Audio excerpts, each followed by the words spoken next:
That's from this big deal. I don't know what they call it, border deal. It's not a border deal. That's from the dead, like Freddy Krueger. Well, details.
Yeah.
How would you say that name?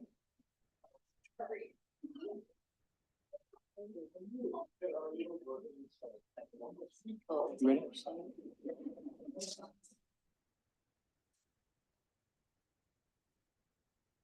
All right, sorry about that. Right, hold on. Good evening, everyone. Thank you for coming. Those of you that are here, those of you that are watching, and those of you that will be watching later. I'd like to call to order the Rapid City Area Schools Board of Education regular meeting. Shirley, may we have a roll call, please? Troy Carr. Here. Jamie Clapham. Here. Christine Stephenson. Here. Deb Baker. Here. Michael Berkland. Here. Walt Schwan. Here. Kate Thomas. Present. Samuel Blickensderfer. Here. And Jace, we will see if he shows. Thank you. All right, this time we have the invocation by Pastor Barcher.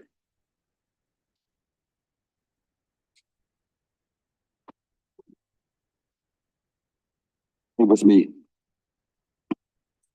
Heavenly Father, we come to you tonight asking for your guidance, your wisdom, and support as we begin this meeting. Help us engage in meaningful discussion, allow this school board to grow closer as a group, and nurture the bonds of unity between them and our community. Lord, they're meeting today to conduct matters of business, guide their hearts and their minds in the spirit of fairness, right thought, and speech.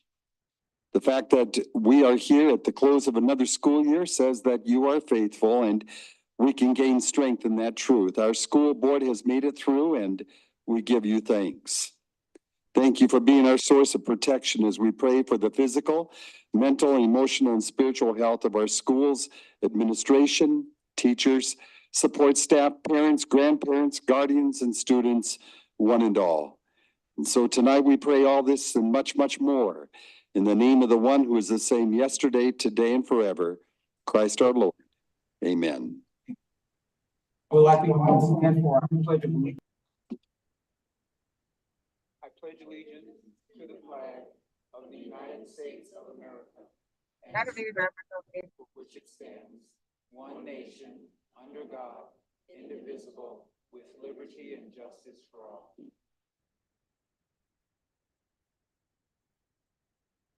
All right, I'll entertain a motion for the approval of the proposed agenda. Second, or what am I supposed to say? Yes. You're supposed to say Yeah. something more formal. No, second is good. Okay. Yeah, you're good.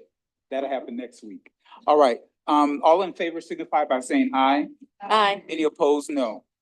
All right, sharing the success. Hello, President Carr and Board. It is May 21st, and after today, we have 3 days of school left. That means that the year is almost wrapping up, so we have lots to celebrate in success. I'm going to start with the South Park Lego League team.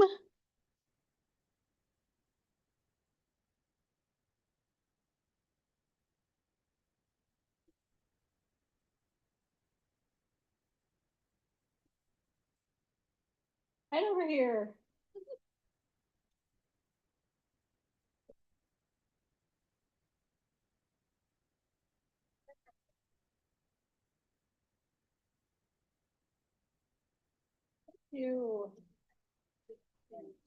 If you guys want to turn around and face the board, that would be awesome. Superintendent Swagger, Yes. if there are parents that are out there, they can Oh. squeeze on in. Oh, here, just bring it right here. Set it right here. Right. Well, of course, seriously, right there. Right, there we go. Okay. The South Park Lego League team finished the state championship and made it to the next level.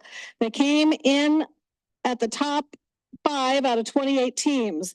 They're headed to Worlds. At the state meet, they won the Core Values Award. This means that our team went against other teams, but helped the other teams as well.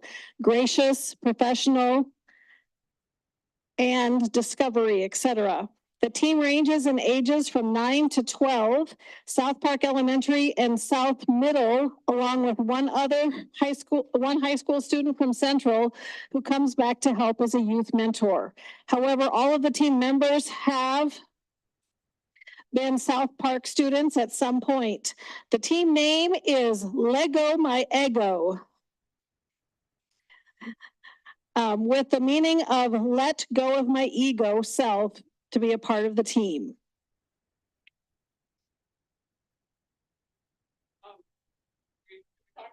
Yep. All right, I'm Kylie Cook, I'm a mentor for the, one of the mentors I should say for Rapid Acceleration. We are the high school robotics team. Yeah. Is it both teams are here right now? Yep. Oh, I also have one about the robotics team. Hold on. Okay. Board, there were 600 teams in total from over 60 countries in the robotics competition. They break the teams into fields of 75. In the field, they were projected to finish 71st and they finished 61st, which is a win for them since they did not qualify for Worlds based off the robot. They actually qualified by winning the Impact Award at the regional event. That award showcases the impact they have on their community and how they are ambassadors for engineering and robotics. We are very proud of the finish that they had and the way they were represented Rapid City in South Dakota. They also hung out with the Lego My Ego team from South Park and cheered each other on. It was a great experience. There we go. Now you can speak. Okay, all right. So again, I'm Kylie Plooster. I'm one of the mentors for the high school robotics team, Rapid Acceleration. We all compete in a program called First Robotics. It is a program that spans from kindergarten all the way up to high school. It is geared towards giving students an experience in STEM, engineering, science activities, and it does that through hands-on experience, real-world experience, where you're actually designing and building and programming a robot from scratch to take to competition. We are actually the only team, the only high school team in South Dakota, and there are just a handful of Lego League teams in the state, which is something we would really like to see change. I think that some of these students wanted to talk a little bit. They had a couple things that they wanted to say about what they learned, what they got out of the experience, and I just want to say that we are extremely proud of all of these kids. In our 12-year history, this was actually the 6th year we've qualified for Worlds, and it is the first year that a Lego League team from this area has qualified. So pretty awesome. Hi, I'm Heaven Rivers. I'm the Lego My Ego team mentor. I've been a part of First for 8 years now, and some of the things that I loved at Worlds was meeting new people and seeing other team strategies.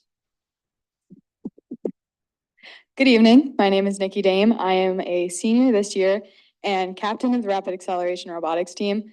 This is my 8th year in the First organization, and First teaches you so many different skills because you learn soft skills like leadership and being able to talk to people as well as writing, but you also learn real world skills like being able to communicate with people and working on different things like CAD and mechanical and electrical. However, what I find most important and what I will miss most is the family and friends that I have gained from this program over the last few years. I am so sad to leave this program. Lego League inspires young kids to become engineers. What I think is most important about Lego League is how kids can get stuff in like NASA, SpaceX, etc., which I think we need more spotlight, maybe more funding for this kind of program. There you go. I'm Isaac Hall. I'm a junior at Stevens. I'm also the head driver of Rapid Acceleration. Throughout my time in Rapid Acceleration, you learn how to build a robot on a schedule, which can be real important in the real world, working with deadlines and just various things that you have to follow rules and regulations. Hi, I'm Ashwini Podal. I'm a student at Stevens. I'm a sophomore. My favorite part about the First program is reaching out to the younger generations and inspiring them to pursue STEM careers or just go into First and learn about the program. I'm Braden Sanderson. This is my first year on the team. The thing I find most important about First is learning about the engineering process and how to diagnose problems and fix them.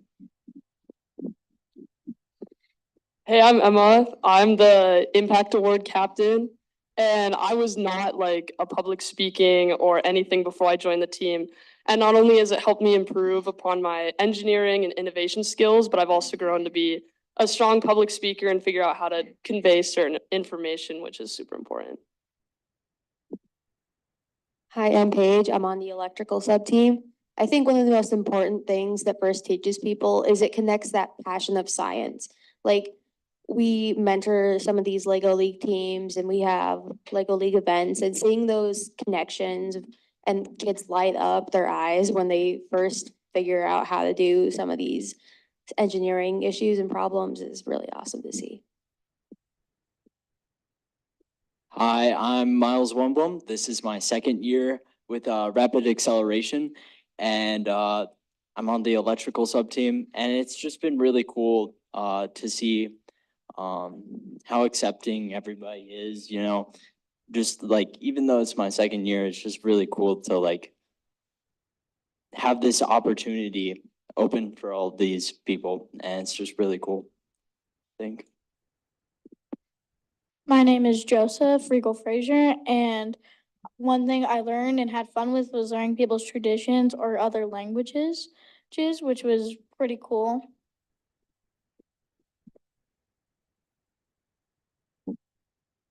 So my name's Raymond Plotchik, and prior to being on the Rapid Acceleration team, I was actually on Lego My Ego. So that was a pretty cool stepping stone to this program.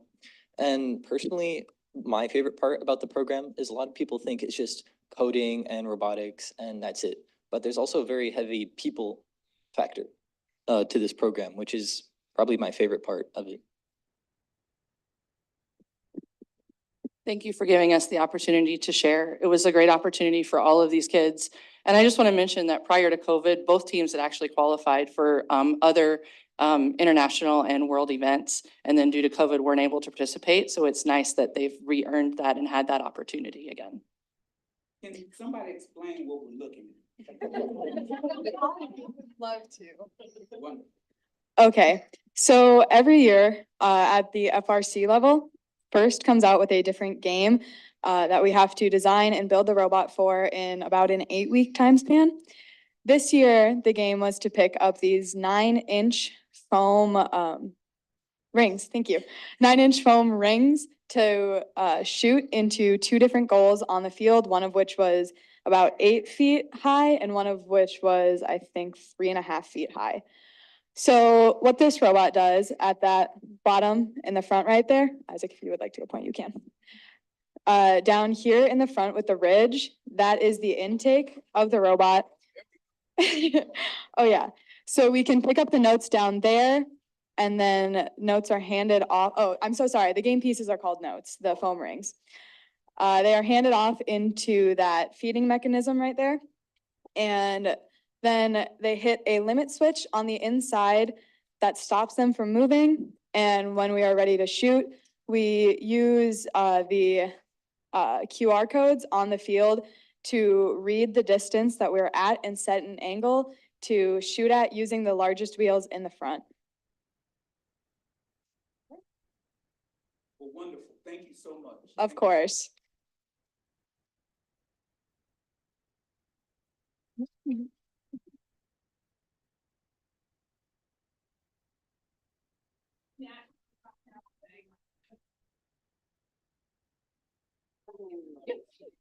While you guys are getting set up for a picture, I just wanted to let you know that for a bunch of, and this is affection, but engineering nerds, you're very good public speakers. I'm so impressed that you all were able to tell us your story, and congratulations.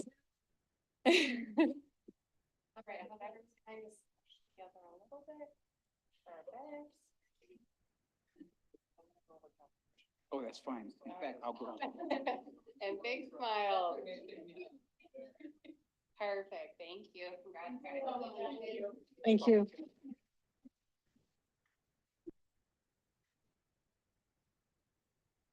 Thank you so much. Recycle Wars.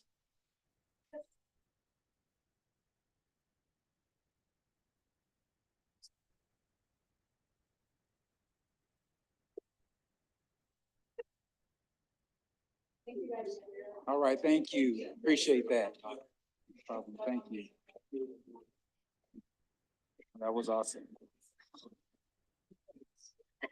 Next board, we're here to talk about the 2024 Recycle Wars. Right. As you know, the Student Voice Forum members that I work with regularly throughout the school year, they promote different ideas and events, but from the very first year I was involved, Recycle Wars has been a part of this process. This year, they decided to do those Recycle Wars again during Earth Week. The Recycle Wars is a competitive game between Rapid City High Schools that was founded by 2 Student Voice Forum members. The student groups completed school-wide cleanups, community cleanups, and collected recyclables in a competitive matchup between the high schools. Lily Knopp,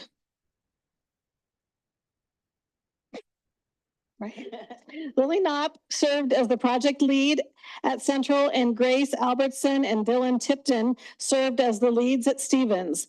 Sean Binder, capstone coordinator, served as a project contact at Rapid City Alternative Academy. Recycle Wars started in 2022. Rapid City Alternative Academy won the competition the past 2 years. But this year, the traveling trophy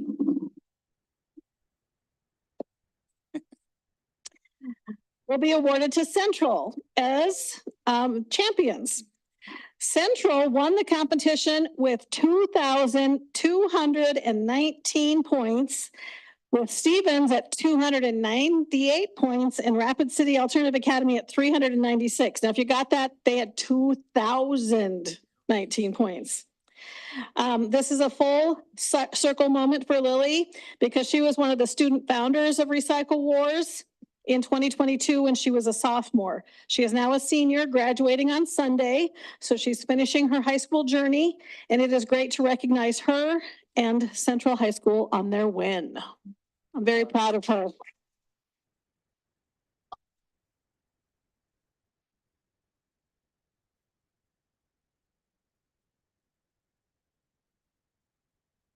I hope that Student Forum keeps that up.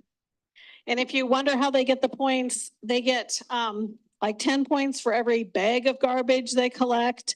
And then if students put recyclables into recyclable containers at the school, they get a point for, they count them. They get a point for every recyclable object. So 2,219 is quite a deal. Next is interview. Come on in. Students investing in the community. The 23-24 school year was the first full year of interview implementation for high school students in Rapid City area schools.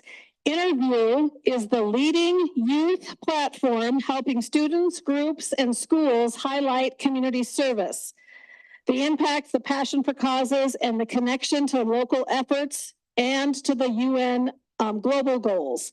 Students or student groups that engage in service activities are encouraged to utilize the interview tool. We are excited about the impact that Rapid City area school students are making on our community. Of the 388 students that are consistently utilizing the service of interview tracking platform, 28 have earned National Community Service Awards, 9 have earned Zero Hero Awards, for a total of 6,500 plus hours of service in 2,700 activities have been logged by the students of Rapid City area schools. Interview has given a community impact of a total of $177,125 for the service logged by our students. We would like to recognize the following students for their National Community Service Awards. Merit awards go to Chris Budd, Emily Halls, Addison Purdick, Amelie, thank you, Wilcox, Tiana Burke, Kelsey Kroger, Olivia Broger, Elena Carpenter, Nikki Dame, Quinn Hossey, Landon Matkins, Alexa Morin Baxter, Zadie Peterman, and Madison Yoni. The honor award winners are Kira Kelderman, Lily Knopp, Brooke Trove, Luana, am I not getting it right? Luana, thank you. Elsie Ostler and Roman Slack. Ambassador Award, 8 students. Amelia Schaffenbauer, Grace Albertson, Cannon Booth, Miriam Ostler, Eden Otten, Jager Parks, Riley Tomlinson, and Dylan Tipton. We would like to recognize the following students for their Zero Hero Awards: Zero Waste, Amelia Schaffenbauer; Zero Hunger, Cannon Booth, Elena Carpenter, Lee Decker, Abby Ferguson, Liam Homa, Brooklyn Ladner, Adelaide Morgan, and Hunter Johnson. Our district also received three group impact awards that we would like to recognize. The Sapphire Awards go to Central High School, Stevens High School, and the Stevens National Honor Society.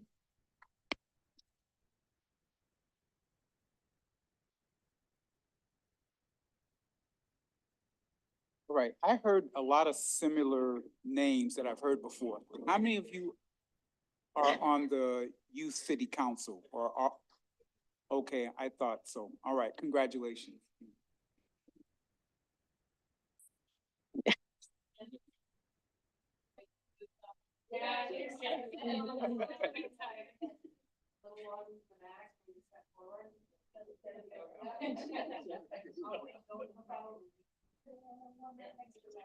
Can you come up front maybe a little bit?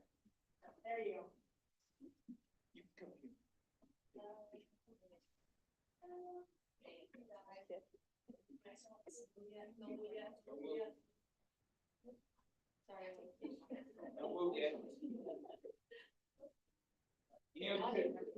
All right, thank you so much. Thank you.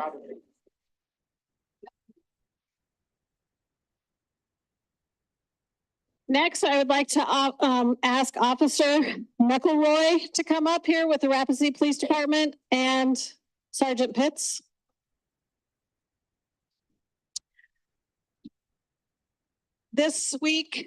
Last week, I had the opportunity to attend some awards ceremonies for the for the second grade graduation. Officer McElroy this year is an SRO at South Middle School, and he took on an extra project with the Rapid City Police Department, and he went to 8 second grade classrooms in Rapid City, and he taught a curriculum that was incredibly important. It was about being safe. It was about things like washing your hands and knowing where a safe place to be and who was their safe people. And it was a fantastic program. We hope to grow that next year because he has been so instrumental in making this happen. I know the schools were incredibly thankful for his work. He won an award from the Noon Optimists Club as well, but I wanted to recognize him at the school board meeting because his work, not only as an SRO in keeping South Middle School safe and responding to other situations throughout our school district and then in the summers on other duties as assigned, but he chose to work with second graders and it's pretty incredible. Thank you. You gotta have your picture.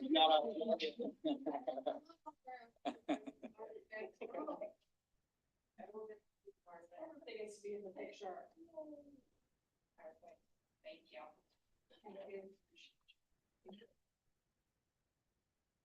And last but not least, I want to recognize Samuel Blickensderfer. Samuel has been a phenomenal student board rep for Stevens High School this year.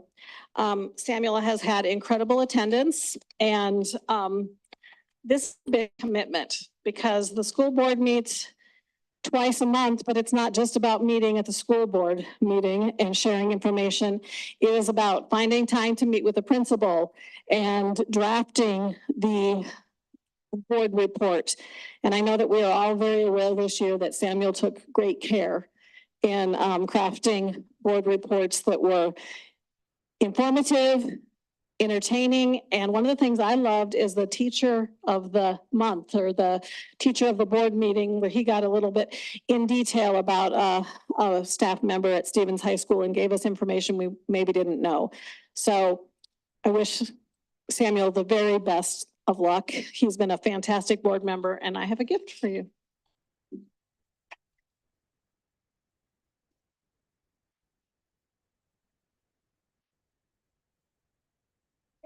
I will let him tell us all what his plans are at graduation. It's going to Utah. Yeah, I got it. There's skiing slopes there or something. Thank you, I appreciate that. Samuel's going to Utah to college. Oh, Jace is unable to be here. He's at a mandatory Young Life meeting. Thank you. All right, thank you.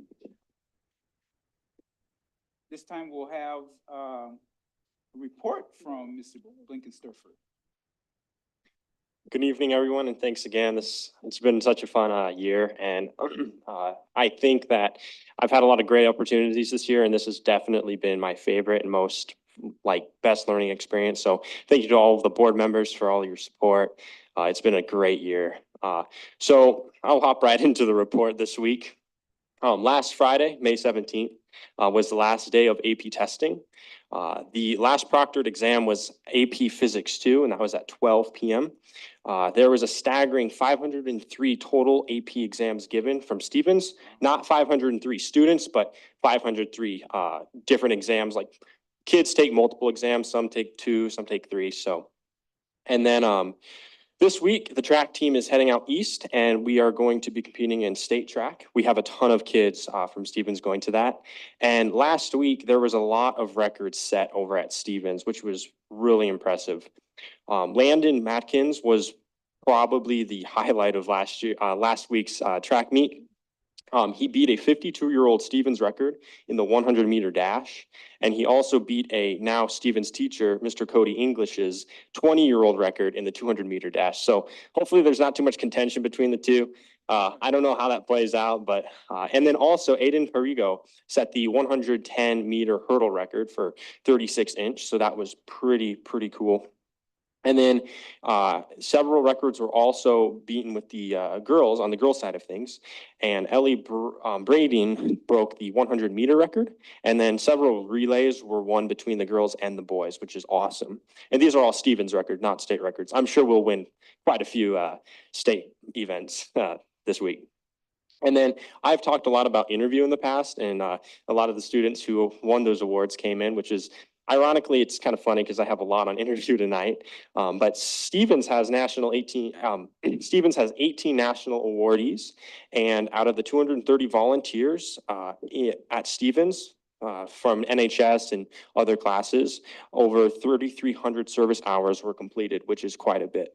That's approximately equivalent to $90,000 of local impact. So that's students taking their time to help the community, and instead of paying 90 grand, they are able to volunteer and help our community. So that is really, that's just really good to see, and hopefully next year and the years after we can make that number even higher.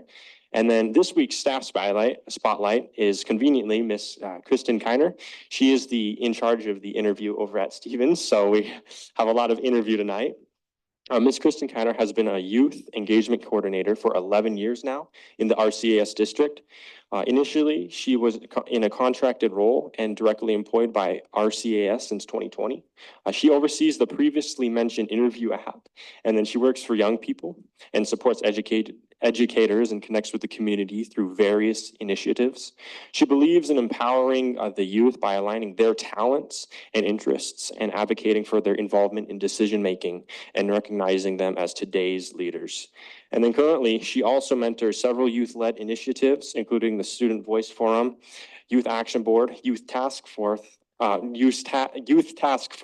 Youth City Council, Take Act Ion, and the Senior Citizen Prom, striving to strengthen these platforms of the benefit of the young people. So she's in charge of a lot, and I've utmost respect for her. I've met her a few times, and she is one of the most kind people I've ever met. So that wraps up this week's school board report. And another thing I wanted to mention, tonight is a spike ball tournament for the senior Stevens students. So I don't know when it is, but kind of something fun that they organize. So I don't know if it's at like 6 o'clock or 4 o'clock, but kind of fun.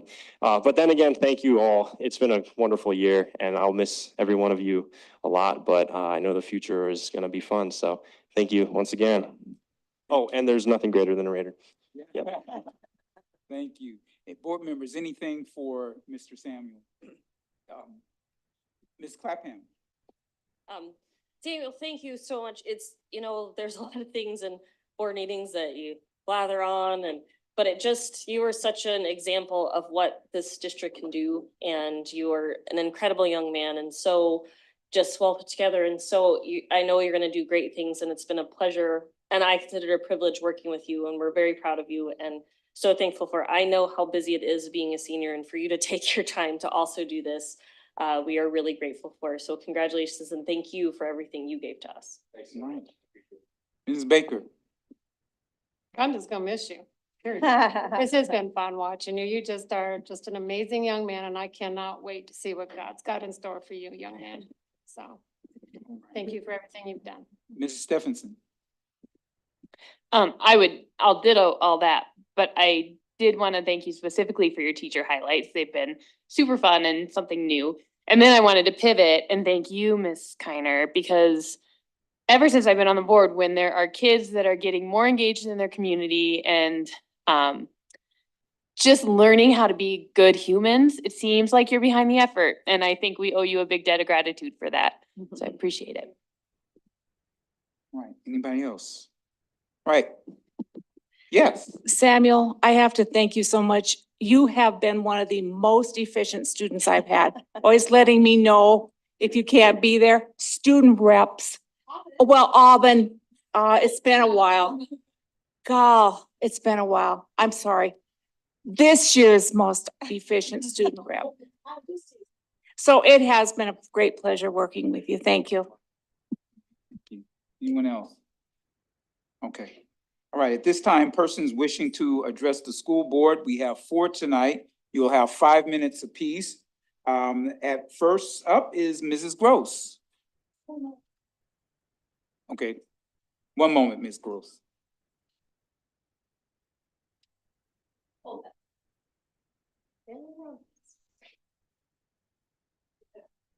You got it?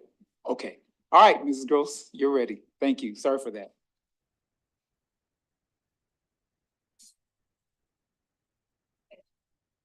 Hello, my name is Sarah Gross. I am a parent of a sweet little.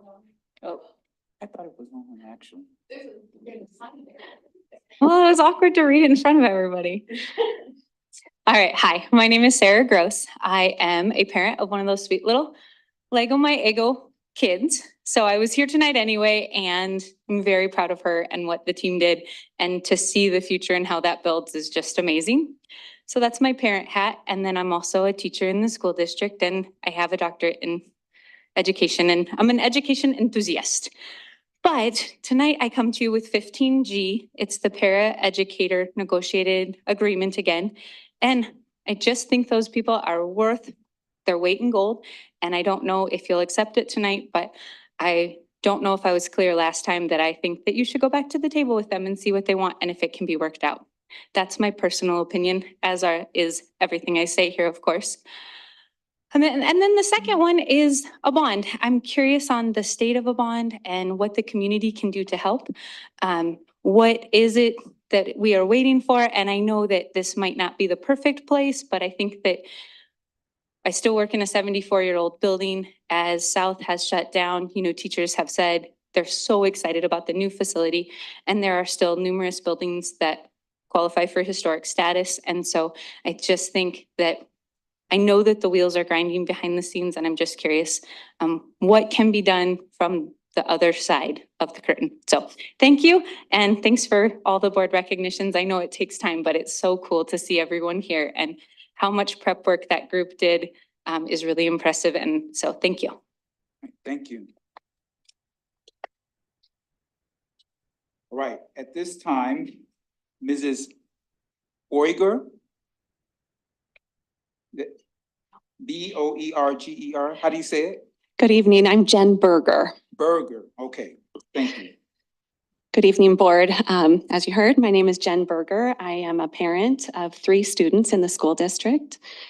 I'm here tonight to specifically draw your attention to the speech and debate team at Stevens High School. A strong speech and debate team is an important part of our high school educational opportunities. Multiple studies have shown that speech and debate activities keep students more engaged and increase their overall performance in the classroom. Research has also shown that students that participate in speech and debate have an increase in their analytical skills. They improve their regular school attendance. There's an increase in their enrollment in top universities. They have higher GPAs, increased scores in mathematics and English language arts. And the list goes on. Speech and debate is a great equalizer. It's an activity for students from all diverse backgrounds that are able to participate and learn how to improve their own public speaking, as well as to analyze and understand different perspectives. Currently, the speech and debate team at Stevens High School is without a coach. I wanted to bring this to your attention because without a coach, our program is unable to operate. This is a big concern to me because of all of the things that I've explained to you already. Speech and debate is an essential part of my daughter's high school experience, and we really need to have a coach. Many of the students that you saw tonight that participated in the robotics program, the interview awards, some students that participate on this youth city council, all participate in speech and debate, and you can see that their speaking skills have become very well honed. It's just an essential component, and I really want to draw your attention to the fact that without a coach, this program can't continue. And so I'd like you to make it a priority to find a coach for this position. One of the reasons that the position lacks a coach is because the salary is the lowest salary for a speech and debate coach in our region and possibly in our state. People who have applied for this job in the past have referred to that as their reason for turning down the position. It's unfairly compensated compared to other districts. The other area that I want to draw your attention to tonight is the National Speech and Debate Competition. Throughout the year, students compete across the state at various events, and they earn points. And by being successful, earning points, placing higher, they can qualify to attend a national competition. Currently, the way that the contract is written for the speech and debate coach, they are not contracted to support the national competition. So the students are in a situation that they're expected to attend an event without a coach, but the national competition is expecting them to arrive with a coach. So there's a part there that's not really meshing. So I'd like to encourage you to take a look at that compensation package and the contract and extend it to include the national competition in June so that we can provide a coach for this event. I would also like you to, again, keep it at top of mind to find a highly qualified applicant for this position. And I'd just also like to give a shout out to some of the speech and debate kids that have stuck around for the meeting tonight. And just let you know that they are doing so many great things in our community and they'd really appreciate your continued support. Thank you. All right, thank you so very much. This time, Mrs. Thompson.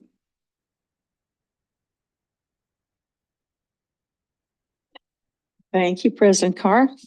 My name is Florence Thompson. I'm president of South Dakota Parents Involved in Education at SD-PI. And I'm also a school psychologist with over 40 years experience in the schools.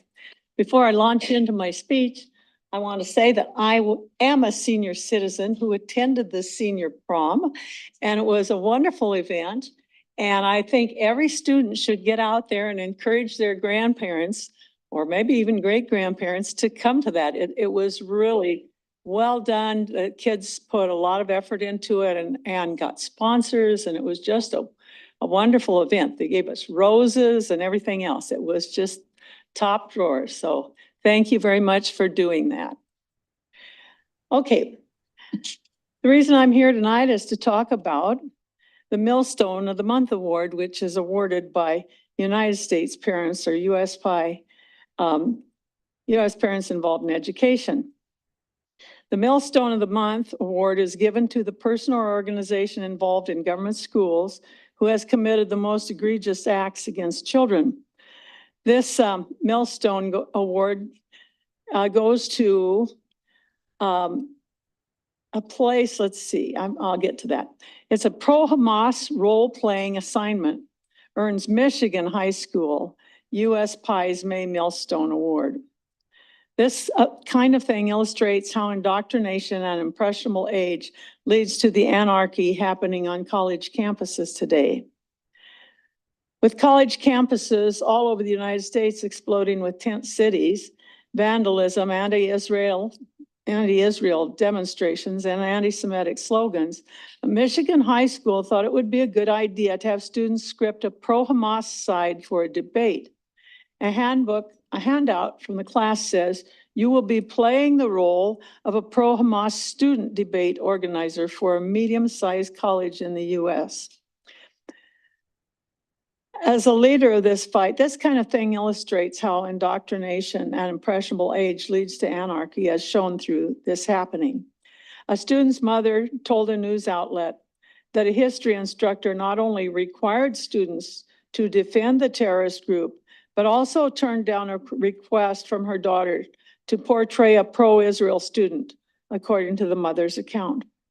She was concerned that this was not an assignment that was age appropriate for a 14-year-old and that it violated her conscience. I'd like to connect this to the Rapid City Schools. I think RCAS would do well to clarify to staff and special activities presenters that students should not be forced or coerced to take part in quasi-religious ceremonies and routines, including but not limited to yoga, meditation, and Native American ceremonies. Also, parents should be fully informed about the activities and to have the opportunity to opt their children out. So, and this would also apply to any other religious activities. So I do think we should be more sensitive to this. It is, as we know, there are political agendas out there all around. So I think we should be more sensitive to the parents and the children's rights. Make sure that no one is being coerced against their conscience. Thank you. All right, thank you. Our last speaker, will you please help me pronounce your, is this your first name? Charlotte. Charlotte, all Yep, right. like Charlotte. Charlotte's Web. Okay, may I have your last name? Yes, Dunnigan. All right, thank you so much. All Yeah, right, you have thank- 5 minutes. Thank you for taking the time and giving me some time. So my name's Charlotte Dunnigan, and for 7 years, I was part of the coaching staff at Stevens with the speech and debate team. And I would like to echo everything that Jen brought before you tonight. Additionally, I got involved. I was a parent of a kid at couple of kids at Stevens. My oldest has high functioning autism, and the Stevens speech and debate team was the team that wanted him to be part of it. And so that's how I got involved. I also work corporate full-time, so my involvement with the speech and debate team was extra outside of my regular work. I'm not a teacher. And it's kind of funny because I don't like to argue, but being part of the speech and debate team was very, very important to my students as well. So I was part of the coaching staff from 2016 to 2019. I was asked by the seniors of the team to step into the head coach position from 2019 to 2023.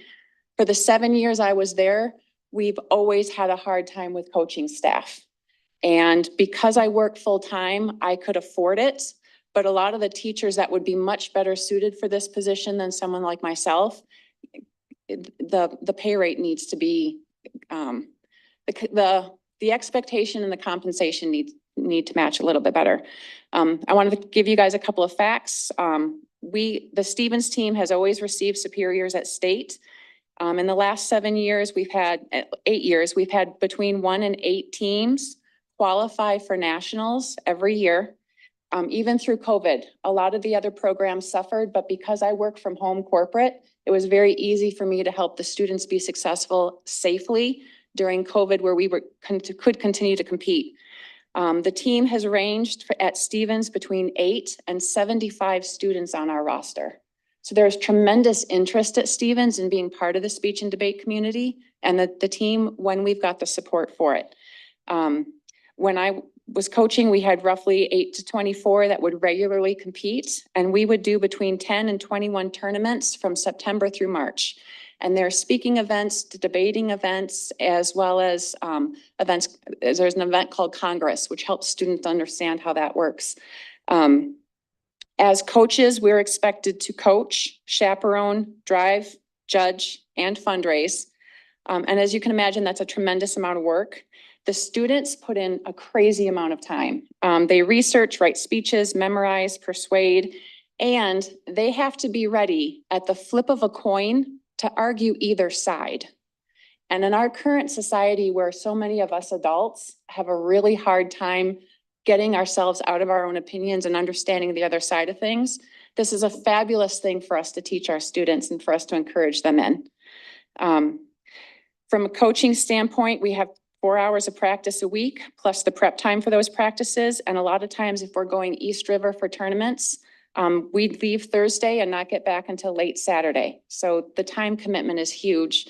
Current contract for the Stevens coaches runs from September through May. And what I would like to offer is perhaps we break that up where it's a fall contract and then also a winter contract. Last year, this past year, I was not part of the team. They had a head coach who was great, but the 2 assistant coach positions remained open. And so the team struggled with that. Even in that situation, we still qualified 2 students to nationals. So I'm bringing all of this up to say, like I said, I'd like to echo Jen's request that you guys take a serious look at compensation package and expectations for probably the central coach as well as the Stevens coaching staff. If it is helpful, I'm willing to give some time this summer to meet with people, to meet with some of you to talk about what that compensation package and what the expectations might look like, since I have 7 years experience putting together a successful team. So we have talked to the Stevens activities director as well as the principal, and they're supportive of the team, but my impression is they feel limited because of the compensation package and the current expectations of the job description. And I've got a few extra seconds. If you guys have questions, let me know. Otherwise, I'm done. Thank you so much. Yeah, thank you. All right, at this time, board response to open forum. I'll recognize hands or Mrs. Thomas. I can appreciate that. Just so you know, any compensation or discussion of contracts would have to be through HR, the superintendent, not board in like specifically, but I can appreciate the struggle here because my son at Central was in debate and they've not always had a consistent coach there as well. So yes, and it is a struggle. They know that it's a really important, I know how important this is because of my own kids. So hopefully there can be something that is done about it. And I appreciate bringing that to our attention. All right, Mrs. Clapham. Like first few comment as far as just as the rights intersect of our kids and our parents. I think we as a district do a great job with recognizing everyone in every space. And I should say, as a parent of a student in the district, I know that we have students who are there partial days for certain reasons because there's certain classes that their kids want to go to and not. I know there are students who are pulled out for certain celebrations because and I can say that I have never ever seen any sort of coercion or pressure. I think that we as a board, I can obviously only speak as one, but I think that we would always want to be informed if that were ever having our district. But I think that even our policies that we just approved as far as staff ethics, I think shows our intention and our commitment to always recognizing the rights of our students and parents. I just wanted to say to the people who spoke about the debate team, I want to say thank you for being so clear, so passionate, and for being advocates. Sometimes when we sit here and we feel like we're getting yelled at and we can't really do, but I appreciate, and that's the kind of space that this should be, where people can advocate. Obviously, it's a very complex, as Mrs. Thomas said, it's a very complex thing that is complex in how it's addressed. But with it being brought to the table, administrations, it brings attention, which is important. And I just want to say appreciate, I also know how hard it is in May-Cember for parents to even be here on a Tuesday night. So I'm very appreciative of both of you. And to Ms. Gross, that yes, very soon we'll be more organized in how we can bring the public into the bond discussion, and we haven't forgotten it. And I know it's hard and it feels like it is, but we are definitely going to connect with the community on that matter. So thank you all for speaking and being here. All right, thank you. Mr. Berkland. Thank you. Yeah, just kind of echoing a lot of what was already said. Regarding the bond, I agree. I also feel like we are grinding, and I've told these guys a whole bunch of times, like, let's go, let's go, let's go. And there are things holding us back. But issues with the county and other things that hopefully next year, hopefully within the next year, we will have some movement there. And then to Ms. Berger, we have had that conversation. I did just want to let you know that I did have a short conversation with Superintendent Swigert, and it was actually on my tomorrow's to-do list to follow up. So I will get back to her and get back to you on that. And the Central is also, I talked to their coach a little bit, and they're willing to help out a little bit there too, but I don't want to speak for them, so I will check in with both of them and I'll get back to you. But I absolutely agree. Negotiations is where we would have to make these changes. And so there is a process, but I do appreciate you bringing some solutions. For example, the fall and winter and spring, separating those contracts, looking at those sorts of things are newer ideas that I hadn't necessarily thought of. We had done it with drama, so there is a precedent there, I guess. But I appreciate you coming forward with those solutions, and as Ms. Clappin said, with advocating with respect. I really do appreciate that. So I will get back to you on that as soon as I check in with the other team. Mrs. Stephenson. I'm really echoing what's already been said, but I just wanted a little personal anecdote. A few of my friends were hugely influenced by participating in debate 20 years ago. And I asked one of them, I said, well, why don't you coach? And she said, oh, too much travel, way too much work. And so, I mean, it is, I did not know this because I didn't have debate in my high school, but it is a big commitment, and we're all learning a little bit more about that right now because of your advocacy. So thank you. All right. Mrs. Clapham has a comment, and then I'll comment. I'll be fast, I promise. I just wanted, we didn't really get to respond to our celebrating sis, and I just wanted to say, you know, sometimes media and things is so much negativity, and I feel so much positive energy and so much of what this district is doing right. And I think how many kids and parents we had in this room and hours of service and what these students are achieving outside the classroom, inside the classroom, what Samuel's achieving as a student. And I'm just I'm really proud of that. And I really am glad we are celebrating all those things, because when you're grinding and behind the scenes and meetings and all those things, and you wonder, oh, is anything going right, or am I getting anything done? And I think we should really celebrate that wow, this district is doing some great things with some great students, and you know, next year is going to be even better. Okay, thank you.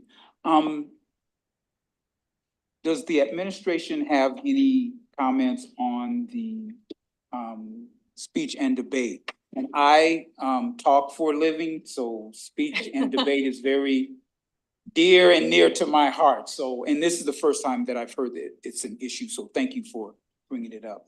Superintendent Swigert. Thank you, Bishop Carr. We have a hard time filling a variety of extra duty contracts in the district for all the reasons that you heard, for all of them. As a 35-year employee of the district who has held many extra duty contracts, most of them are a labor of love and not about the pay, because it's pennies on the hour when you participate in most after-school activities. That being said, I know that RCEA is a part of those conversations. It is not something that we can individually bargain on, Bishop Carr and board. It would need to be brought forward. We did, as Mr. Berkland pointed out, recognize a need last year for a coach at Stevens High School and made some adjustments in the drama area. That of course wasn't on you had a coach last year during the school year. So this would be a new thing that has been brought to our attention, and it may be something that Coy and I need to discuss and see if we need to bring an MOU forward. Much the same seasons that go from fall till spring, with a lot of time with students and currently one contract. So we made the adjustment with drama. It may be time to bring that forward as well. It's always a conversation and it's always interesting to have that on a night that Mr. Coy is bringing forward the preliminary budget because he's going to talk to you about it's a preliminary budget, but every adjustment we make does have a ripple effect on the numbers. So that's kind of where we are. Ms. Stephenson is absolutely right that in the time that I taught it, in the 20 years I taught at Stevens, lots of parents got wrapped into, pulled into coaching, debate and speech because nobody else did. Years ago, we actually had a debate class and it was a credit granting class. And some of that work was done during the school day. And that kind of helped because there was a teacher contract with it, part of an English class, and then the extra duty. So, I mean, there's some things that we can look at, but that would be a TLI conversation with the new director. And if we want to look at making that an elective, credit granting, those types of things. So there's conversations to be had and we will certainly, I took lots of notes, we'll certainly have those and bring back solutions. Okay, thank you. And just a 10-second answer, is the qualification, you don't have to be a teacher, can it be anybody? It can be anybody. Okay. 10-second answer. I can teach people how to talk now. Yes, and even debate, because I think you and I have debated a thing or two, so. Okay, so it's no special qualifications. is what I'm They have to go saying. through the background check Sure, and yeah. all of those things, but no special licensure to be a speech and debate coach. Okay, all right, specifically to Mrs. Gross and to the community about the bond and to Mr. Berkland. You will see the pace picking up in the next couple of months and we've sometimes I don't know what to say or what not to say, but I think with the people that are going to help us, I think we've made that decision. And then that work is going to begin to lay out a plan of how things are going to look in the next couple of months. So trust me, I know it's been slow, but if I can have the patience, you can have the patience. And just the community, you know, you're going to start hearing more and more things about the bond. All right, I'm about to say something just happened to my screen. All right. Okay. Okay, well, all right, there we go. All right, any other board member response to open forum? All right, if not, Superintendent Swiger's report. Thank you, President Carr. I am going to be short tonight because it is a very full agenda in a busy May day. As far as a strategic plan update, last week on the staff pillar, kind of our May get together was the retirement celebration. It was really well attended.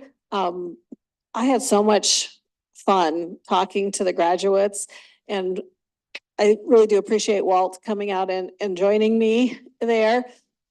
I asked the retirees what they were going to do and I got answers from, I'm moving to Knoxville like next week, to I'm going to get my hair cut when I want to, you know, those types of things. So it was really great. I'm going to do whatever makes me happy was another one that I heard. Tomorrow is the last day for students at Canyon Lake Elementary board members. So if you're out and about, and all other students are officially done Friday. We do have some AP testing getting finished up this week. Samuel is very correct that all the official test dates have passed, but students couldn't make certain test dates, so they're coming in and making things up. Lots of community events this week. Tomorrow is the feathering ceremony. Thursday is the Wachipi. Friday is Rapid City Alternative Academies graduation for GED students and the online high school students. And then Sunday, Central has the early graduation. Stevens has the late graduation. Just an FYI, we are in talks to move graduation times up next year. So if you have a senior next year, please check back with us because we're looking at having graduations at 11 and 2:30. 2:30 next year instead of 1:30 and 5. It'd still be on the Sunday of Memorial Day weekend. But having that late 5 o'clock graduation is a challenge for people who are traveling. So moving that up. So anybody who's reserving party space for next year, seniors, please check back. Communication pillar, we have a study session update next week on survey information. So I know everybody's as riveted on that information as the board is. So tune in next Tuesday. And like always, I'm gonna let Coy hit on facilities if he has anything there. District highlights, we had the Canyon Lake final open house last Saturday. Bobby and I spent 3 hours talking to some phenomenal local people. Probably the best picture of the day, Bobby took a picture of 5 sisters who had gone through Canyon Lake. One of them was there the first year it opened, and then the other ones followed through. So it was a great conversation.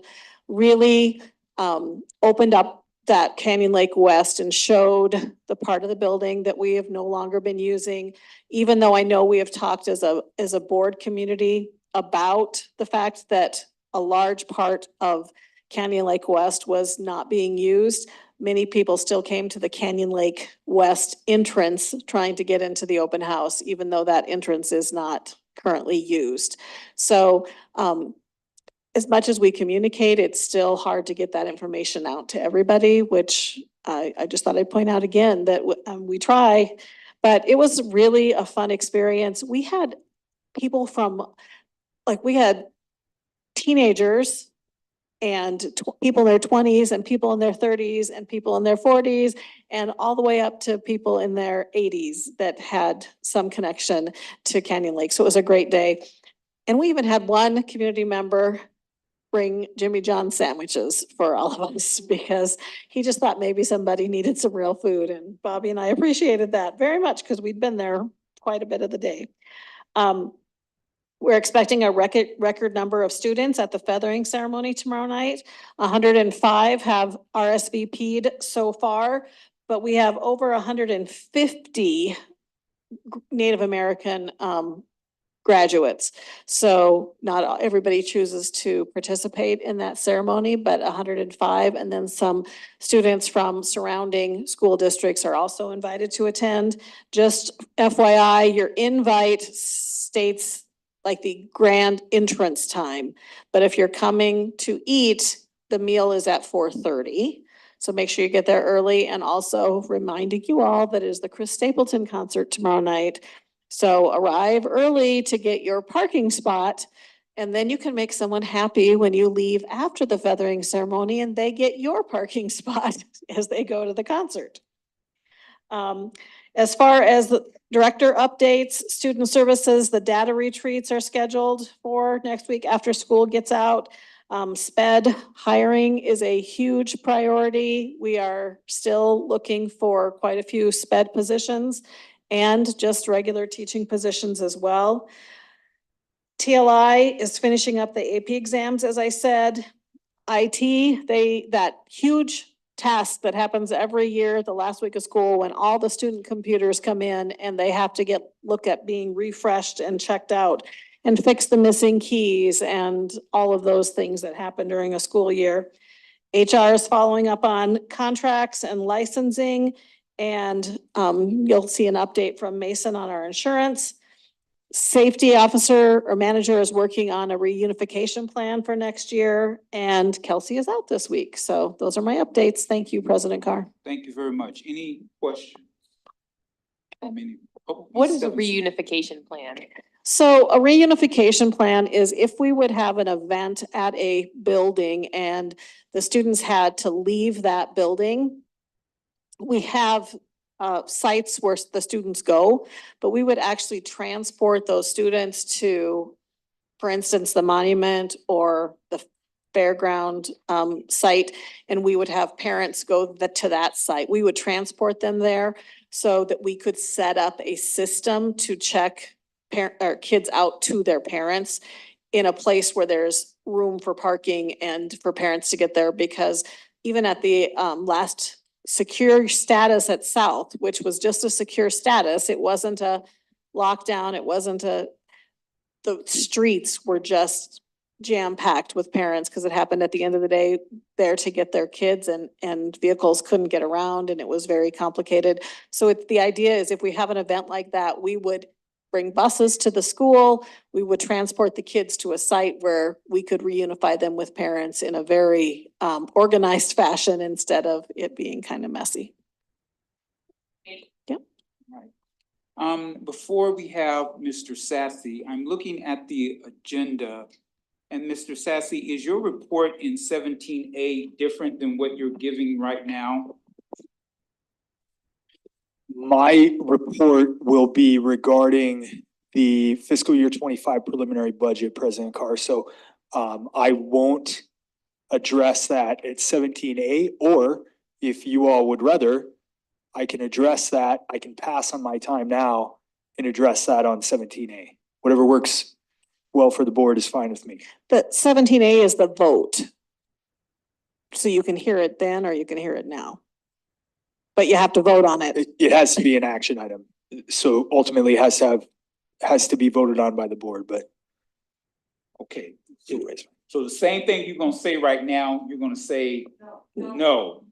You're gonna vote on it then. Just a vote, Just not a a vote. discussion. Yes, sir.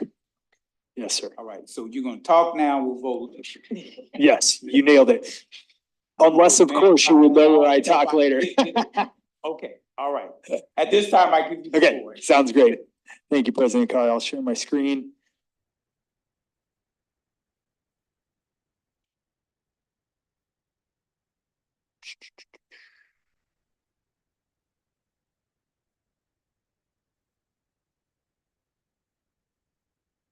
Bobby, why can't I find the present on my?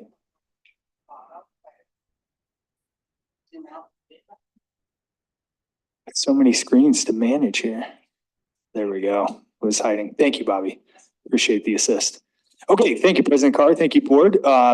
Tonight, going to use my time to discuss the fiscal year 2025 preliminary budget.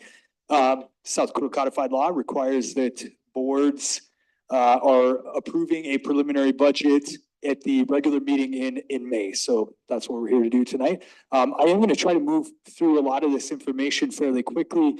The good news is that the majority of this information and these concepts you've heard in various discussions as we lead into this preliminary budget. So there shouldn't be anything new or anything that we have not discussed in any of this information. So I'll move quickly, but happy to answer any questions at the end of my presentation.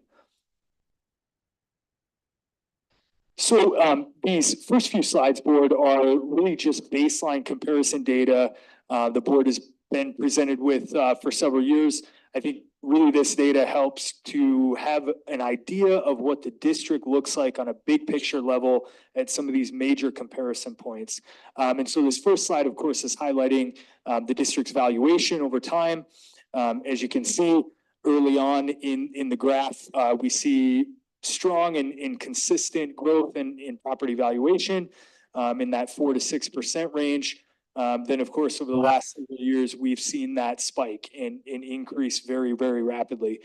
So 2021, we saw an 8% increase, 22 an 18% increase, leading into 23, a 17% increase. So the last several years, the district has seen this really rapid property valuation growth. Thank you, Bobby. That's helpful. Where we see the major impact from that valuation growth is, of course, the overall valuation is what drives the property tax revenue into the major funds, general fund, capital outlay, and special education. So as we see that valuation grow, typically that then drives revenue growth. And of course, the other side of that coin that we know is because of the district's unique situation, the way that the state aid formula is structured, in some of the impacts that the district has had over several years regarding enrollment, that doesn't always mean tons of new money coming into the district. We'll talk about that a little more as we push into an example around the general fund. But in general, valuation has increased rapidly. All the indicators point to the idea that that is probably going to continue over the next several years. Enrollment trends, of course, as you're all well aware, we've seen interesting enrollment movement over the last several years. We see that, of course, post-COVID, we had the significant enrollment drop here from the 19 to 20 year, and then have kind of done a minor bounce back, flat line, and then, of course, last year again saw a fairly significant decrease. The really important thing to highlight here is that you see a glimpse of two different counts. The orange line being the actual state aid fall enrollment count. So the number that's actually coming from that final Friday in September count. And then the blue count, or excuse me, the blue line representing what we call a funding count. And what we mean by that is essentially what was our number of the amount of students in our system on that same count day. Because two things are happening in that glimpse of enrollment. One is that the state uses what is called an ADM number, average daily membership. And that is not necessarily taking a student by student count. So it's essentially looking at a class load and assigning a percentage of full-time equivalency of what that student is taking. And then the second thing happening is that enrollment is never a static number. It's changing on a daily basis. And oftentimes what we see happening is that after that count date, our enrollment increases, students are enrolling after that count date. And ultimately the district is not receiving any type of compensation in the form of state aid. And so what this graph does in the two lines is really highlight the difference between those two numbers. So you can see in that last state aid fall enrollment count, those numbers actually closed a little bit and came slightly closer together than where they've been in the past. But just another glimpse of enrollment. Obviously enrollment is extremely important to the district. Several of the major funding sources are either enrollment based or have a big emphasis upon enrollment. So what happens with enrollment is extremely important for the district, and we'll talk a little bit more about our projections in that here in a moment. Some of the general fund trends. This is a really busy slide. I think the important thing to understand here is the blue line represents essentially the student allocation from state aid as a percentage of the overall general fund revenue. So blue line is state aid per student. Orange line is total general fund revenue per student.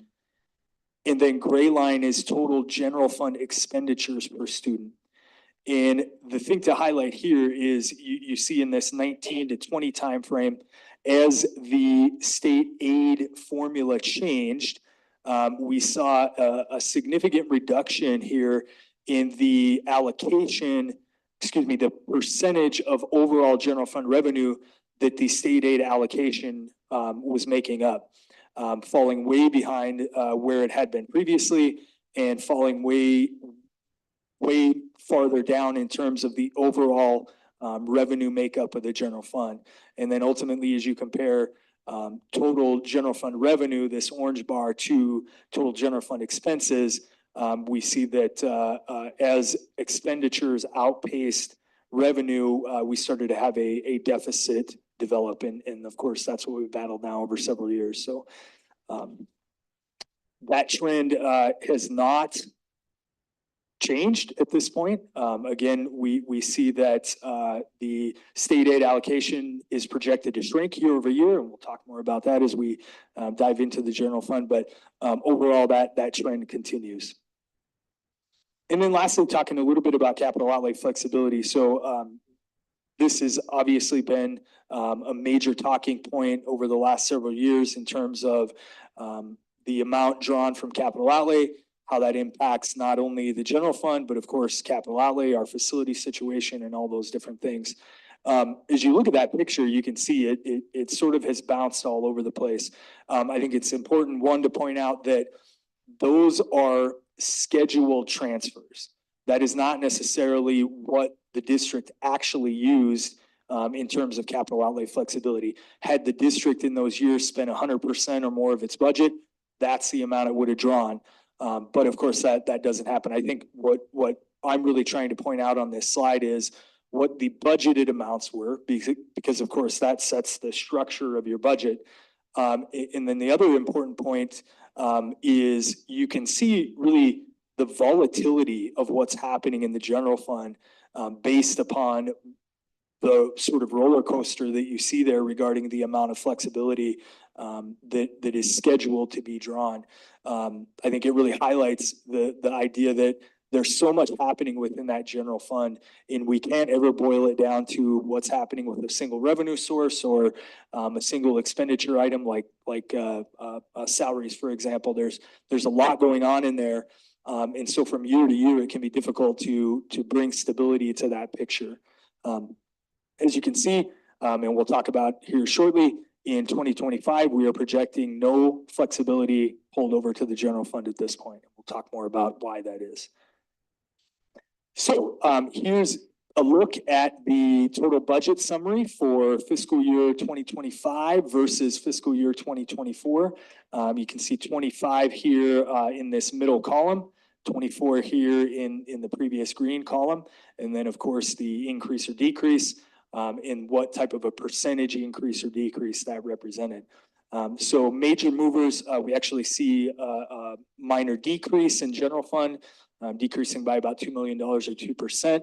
I will tell you that is primarily around federal program adjustments, not necessarily as we peel back and look at the true general fund expenditures. So that's almost entirely located in the federal program side. Capital outlay, we see a major swing, reducing 16 million or about 31%. Of course, that is the ESSER funds for South Middle School running off entirely. Special education, we see about a 3% increase. Student nutrition fund decreases about 8%.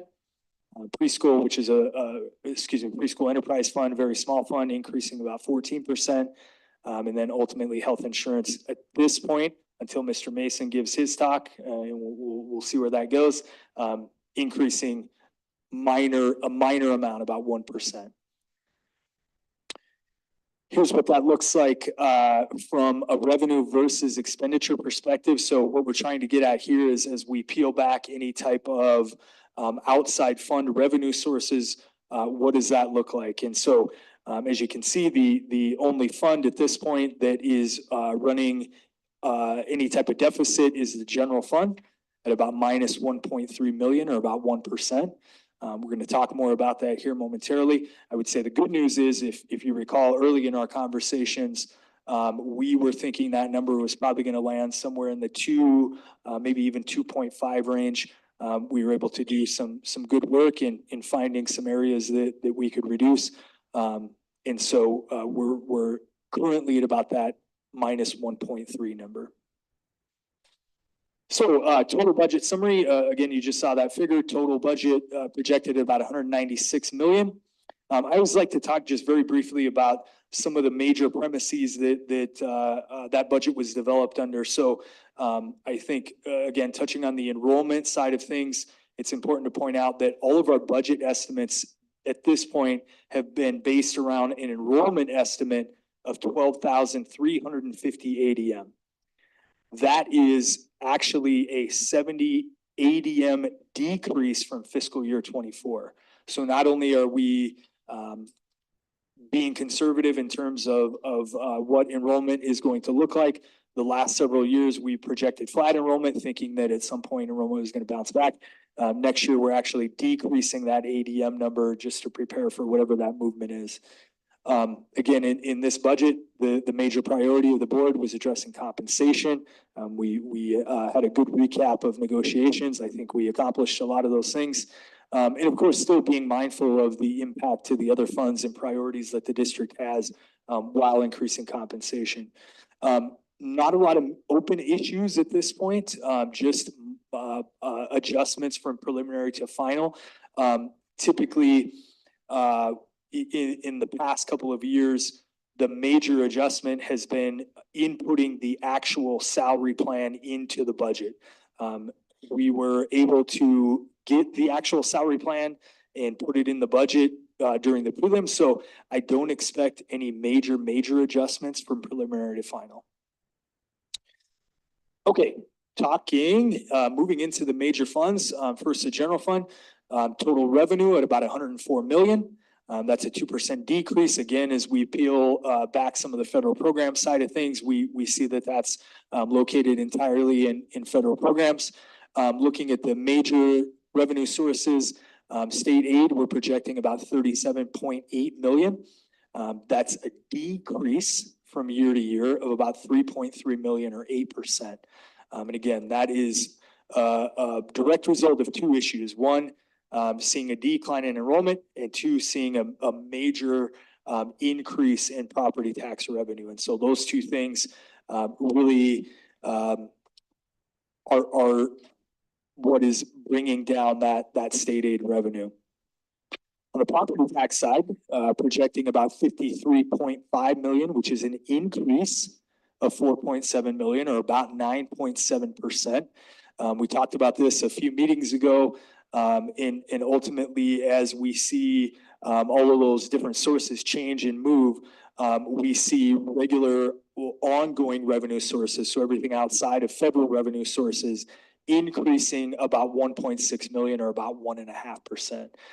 So again, I think this is really the area that sometimes can be difficult for stakeholders of the district to understand when you see your property tax bill going up and the district is saying that revenue sources are growing very slowly. That can be a difficult concept, I think, to ratify in understandably so. But ultimately, as we peel everything back, we see the regular ongoing revenue sources of the district increasing about 1.5% from year to year. So positive growth, albeit slower growth than what it looks like from the outside. And here's a breakdown of what that revenue picture looks like graphically. So the blue portion of this pie is local sources, which is property tax. Again, you see our figure there of 53.5 million. That is 51% of total general fund revenue.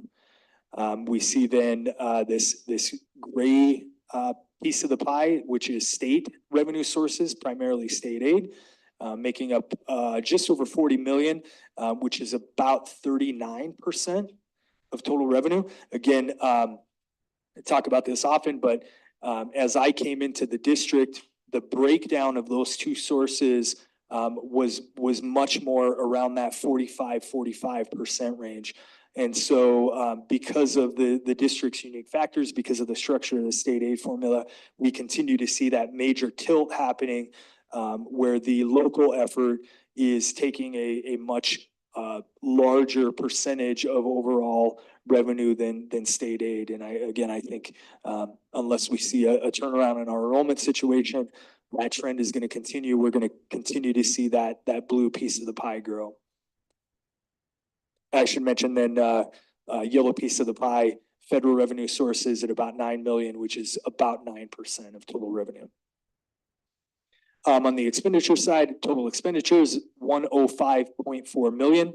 That's a decrease of 2 million or about 2%. Again, that is primarily located on the federal program side. Again, when we peel that back and we look at true general fund expenses, we see salary and benefits increasing overall at about 1.5 million. However, that's largely offset by reductions to other areas of the budget. So professional services and supplies, we see a decrease overall of approximately 1.7 million in those two categories. And so ultimately, a lot of the really good work that we did around increasing compensation, we were able to offset a significant amount of that increase by finding other areas in the budget that we could reduce. So all in all, that leaves us at this point in time with a projected deficit of about 1.3 million. A concept that I'm not going to deep dive into, I will just mention is we have a couple of options in terms of covering a deficit in the general fund. One, of course, is looking at a flexibility transfer from capital outlay over to the general fund. Of course, as we understand, we've discussed many times, that has an impact on the capital outlay side and ultimately the state of our facilities. The other option that we have is essentially using general fund cash reserve to cover the deficit. Over the past couple of years, our cash reserve has grown very slowly in the general fund, but it has grown. And so ultimately, at this point of the budget, pulling the amount to cover the deficit from the fund balance is a more responsible approach than pulling over from capital outlay to cover that. A couple of other things to point out, I think, regarding deficit that are important. I think 1.3 million can seem like a very large number. However, in the scheme of $105 million budget, it's literally just over 1%. And so we've talked about the concept in the past of in trying to balance all of these really difficult concepts, increasing compensation while having these very, very difficult uncontrollable factors that are impacting our budget, keeping that deficit at a range in which we can, if necessary, very, very quickly close that number is very important. And so I think that is certainly a manageable deficit at this point. The other aspect of that is, I had another point I was going to make and now I'm going to forget it. Yes, ma'am, please. So what will that bring our reserve to the percentage? If we take it out of there.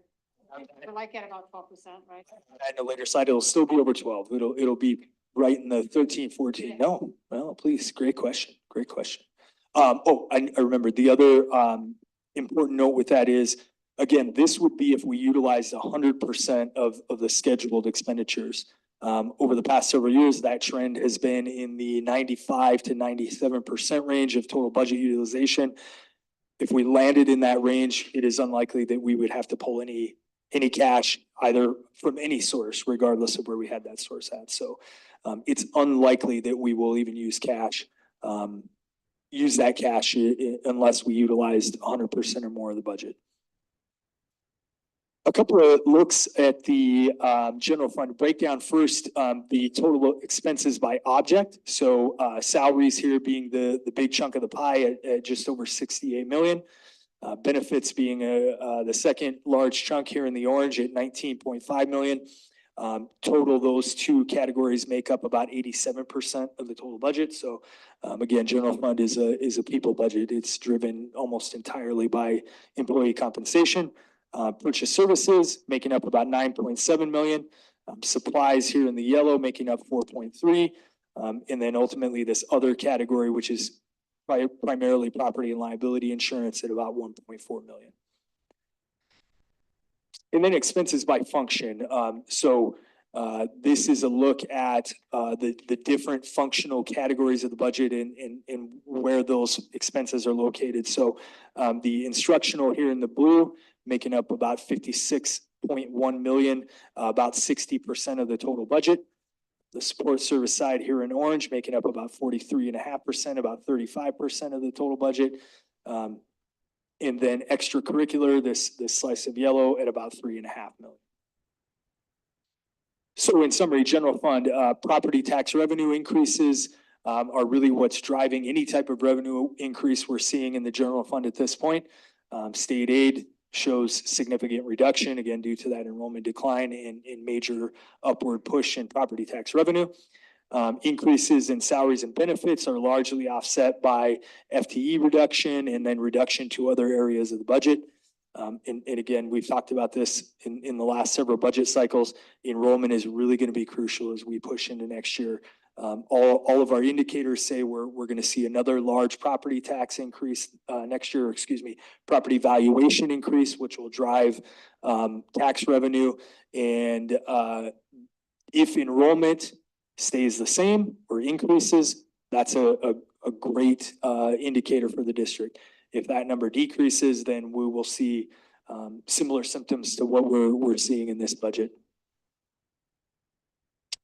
Very quickly touching on some capital outlay highlights here on the revenue side. Total revenue of about 35 million. That's a decrease of 31%. Again, that's all ESSER funding falling off. I want to point out again, all those funds are now committed. So ESSER is completely committed. We'll see the final payment for that work through in June as the construction payments are coming through. As we peel that back and look again at the true ongoing revenue sources of capital outlay, property tax, again, is the major revenue source to that fund. That makes up about 98% of regular capital outlay revenue at 29.8 million projected as we move into next year. That's an increase of about 1.6 million or 4.8%. Just a quick note, we've talked about this concept. I won't deep dive on it, but I want to point out that the formula around capital outlay looks very, very different now as a result of a legislative change that was made several years ago. And it's heavily dependent on what is called growth or a growth factor. And that growth factor really is based on new residential and commercial property going up in your city.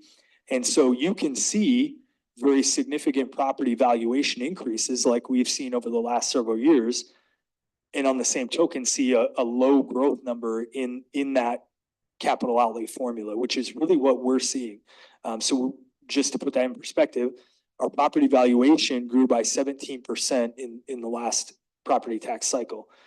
The growth number that came along with that is then plugged into the capital outlay formula was just over 2%. So really low growth.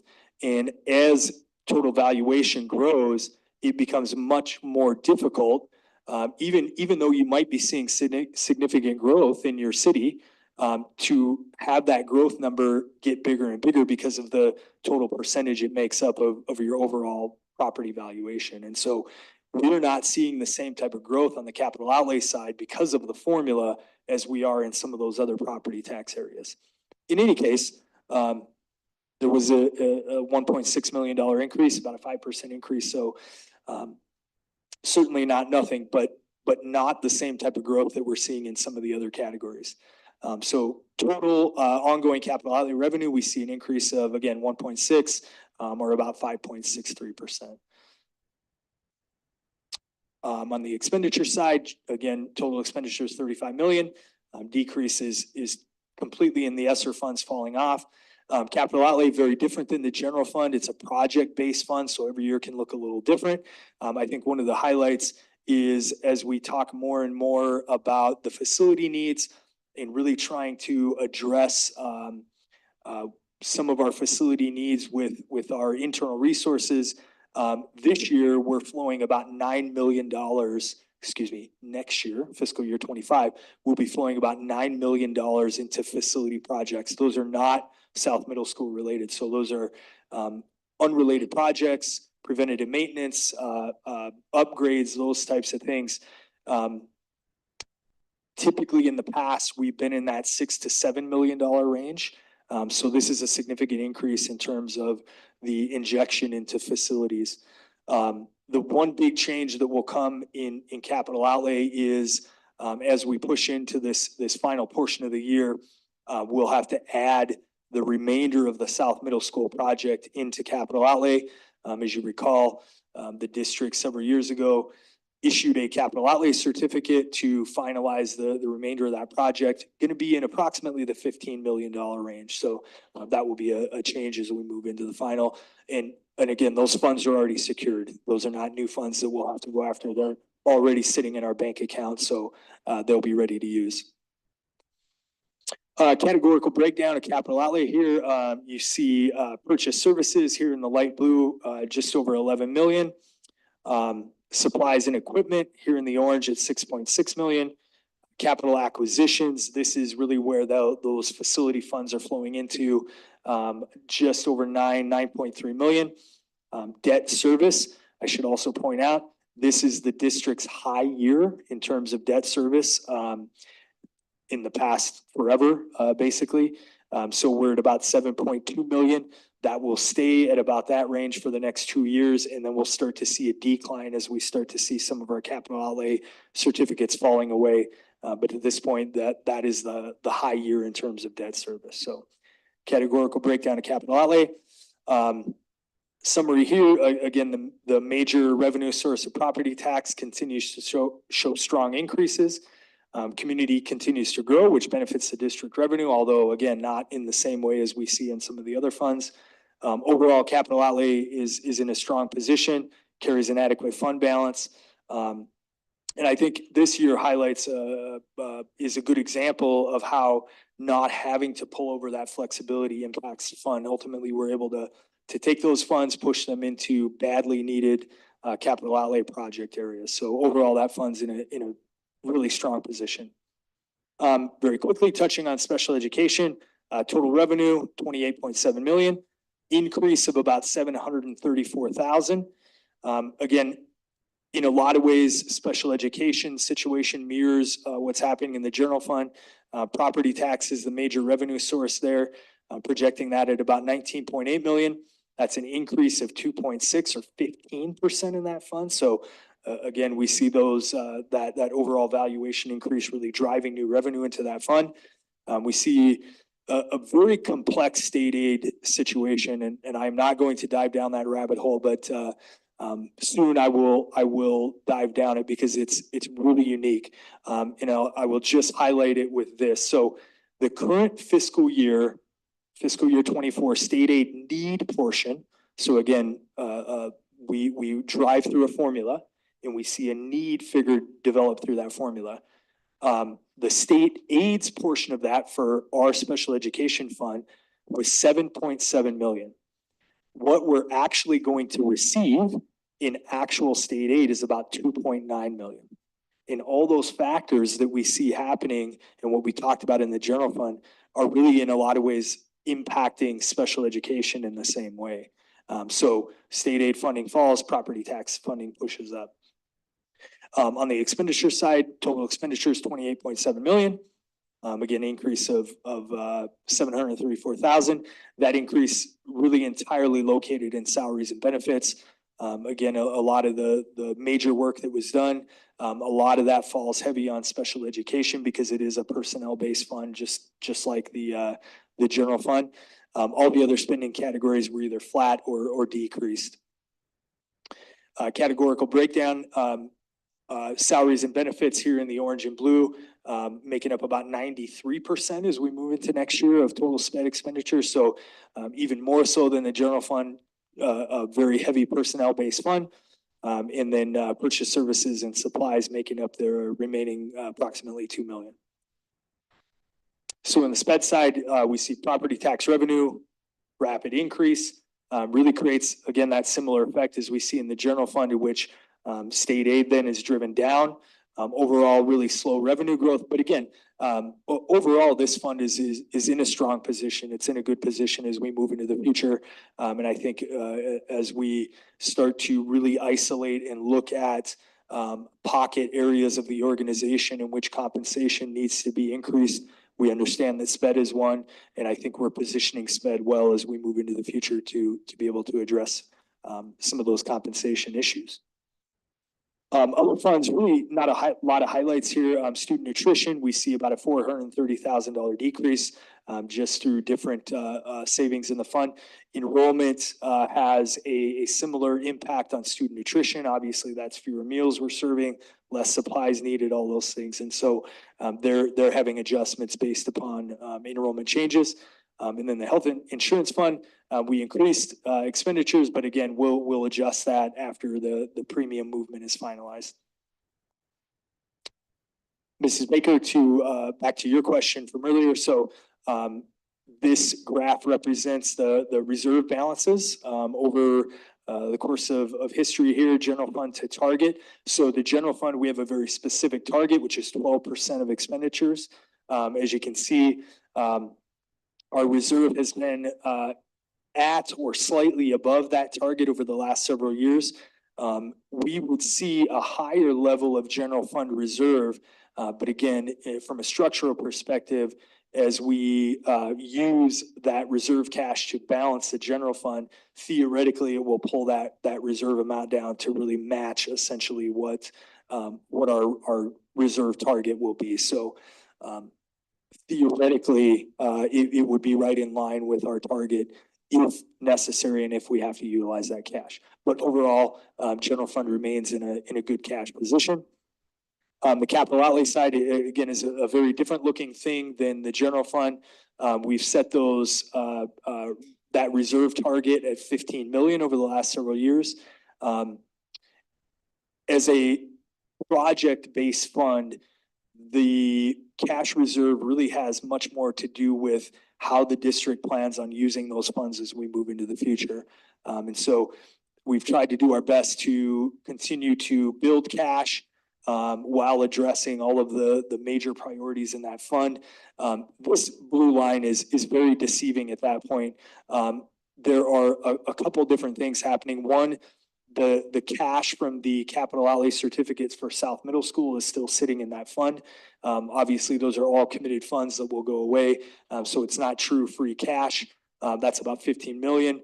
And then we do have from a previous certificate refunding a chunk of cash still sitting in there that eventually the refunding company will come in and grab and take away. So total capital outlay cash at this point is going to be right in this $30-ish million range.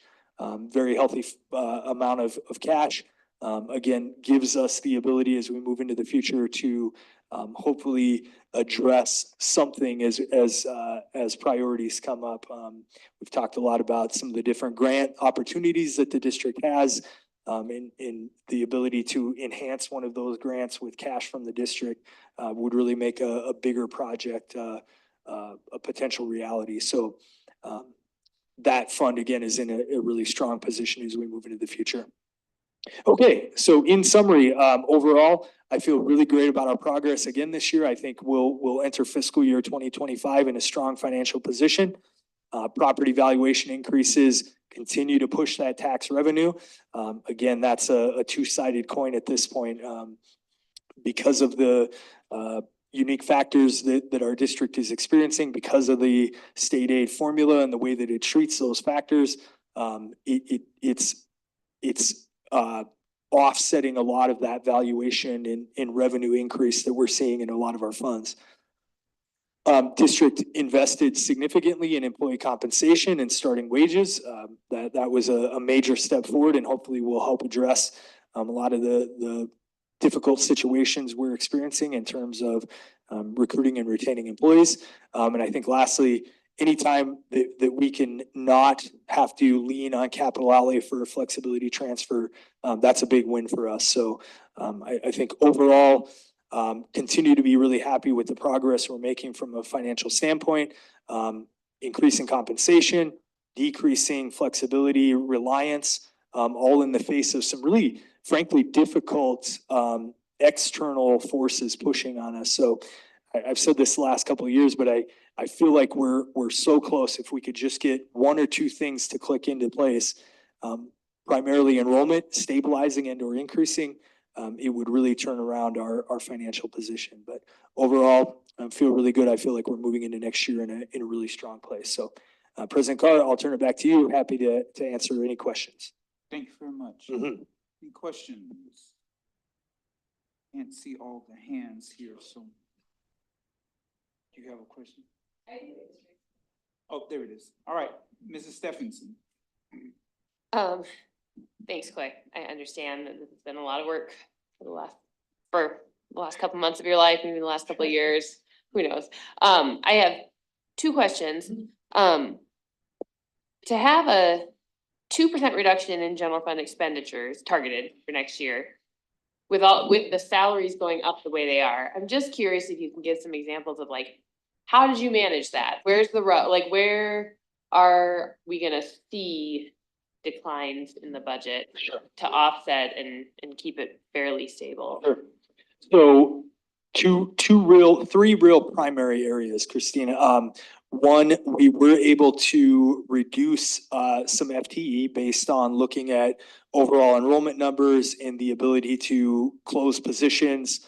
Not, of course, RIF or reduce in force, but just strategically, Corey and his team looking at different areas and being able to close open positions based on class sizes, based on enrollment figures and those things. And that is obviously very helpful. Those, again, as a personnel-based fund, anytime we can see that reduction, it obviously gives us sort of a bigger bang for our buck in terms of then offsetting any type of compensation increases as well.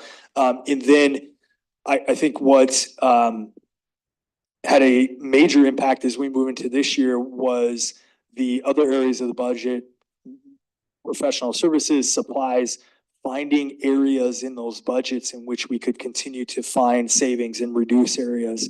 For example, we had multiple areas of the budget in which we had large contracts that were not going to be continued. A contract in particular, $250,000 contract that was not going to be renewed and continued into the next year.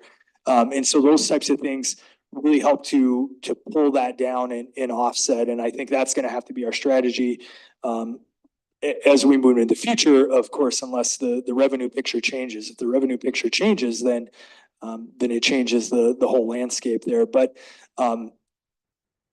this is really the strategy that we've employed over the last several years.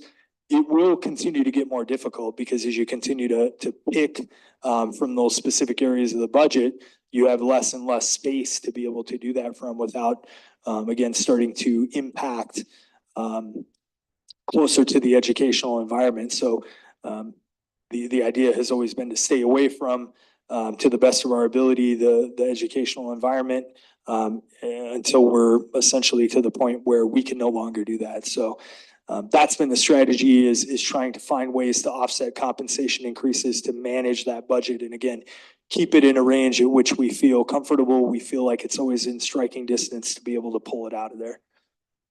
And so if by chance enrollment magically increased next year, do we have the flexibility in this budget to meet those staff needs on the fly? Or like, how does that work? Certainly. I think, first of all, we would have to look at and think about any adjustments that would be necessary based upon that increased enrollment. And so a lot like how we look at enrollment when it declines, which is it's sporadic, it hits, it doesn't hit every building the same. And so sometimes you can find savings, you can find positions to collapse, and sometimes you can't because of the nature of the way that enrollment is declining. It often happens the same way in reverse. So I think unless we had a massive enrollment explosion, we would see largely the same thing as we've seen in terms of the decline, where we may have to add a few positions to be able to address necessary areas, but probably not in the same way that we would think if we had a major enrollment rebound. Now, if that was 1,000 kids coming back into the system, obviously that's a different story. So I think first is just understanding what the count is, how that impacts, and obviously we'll have a good idea of that. Corey and his staff do a great job of monitoring that as we move into the school year. And so that's something that we're always looking at and thinking about. And then if there were major adjustments necessary to the budget, then we would bring that forward to the board and have a budget amendment for that and discuss how we were going to address that. But yeah, I think we're absolutely positioned to be able to deal with that. And the great part is that we, as enrollment increases and it increases the size of the cup, we will then see a concurrent revenue increase, which is obviously very helpful. And that's ultimately what we need because of our unique position to really capitalize on some of the other revenue sources that are growing, is for that enrollment and the overall cup size to increase. Okay. And then my second thing is that it's more of a request sometime at the start of next year, I'd love an overview of what the $9 million in facility projects are. Just Sure, so yeah. we know what's going Mhm. on. But appreciate it. Absolutely, yes, ma'am. All right, any other questions? Okay, with that being said, I think this is what I was talking about earlier. So I'm going to not entertain a motion, but I'm actually making a motion to approve the 24-25 proposed preliminary budget. Well, then will that strike? Correct. I'm moving that, it just makes sense for it to be together instead of waiting another hour to get to it, so. I'll second. All right. Are you ready for the question? That means, are you ready to debate? That's something new. Right, comments, questions? All right. Everybody understand where we're at? All right, again, so all in favor of approving the 24-25 proposed preliminary budget signify by saying aye. Aye. Any opposed, say no. Right? Motion carries. All right, Mrs. Thomas. Ms. Thomas is going to give us a briefing on the NSBA conference.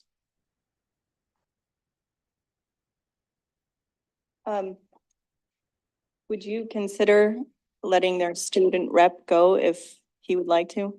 I asked him, Oh, okay. Very good. Wow. And that's impressive.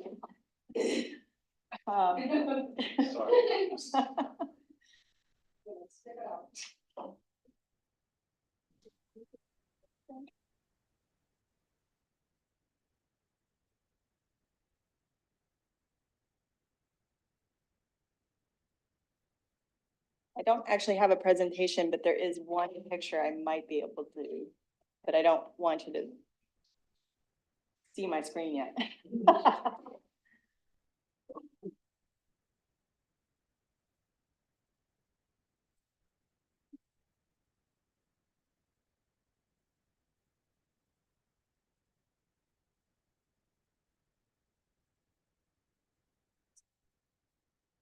Okay. So there was, Ms. yeah. Thomas, just hold Sorry. on a second. Oh, that's fine.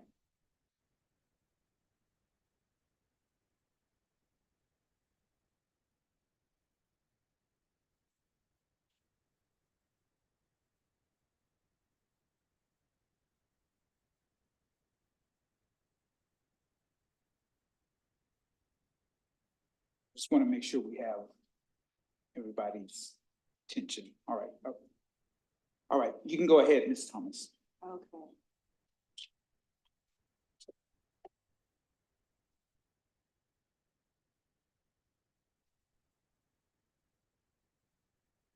Okay, so first of all, there was probably over 70 sessions. It was quite packed. I think there were probably some repeats. I picked, I'm gonna go through a list and just kind of give you an idea of what that was on, but I will first take the notes on the 4 that I thought,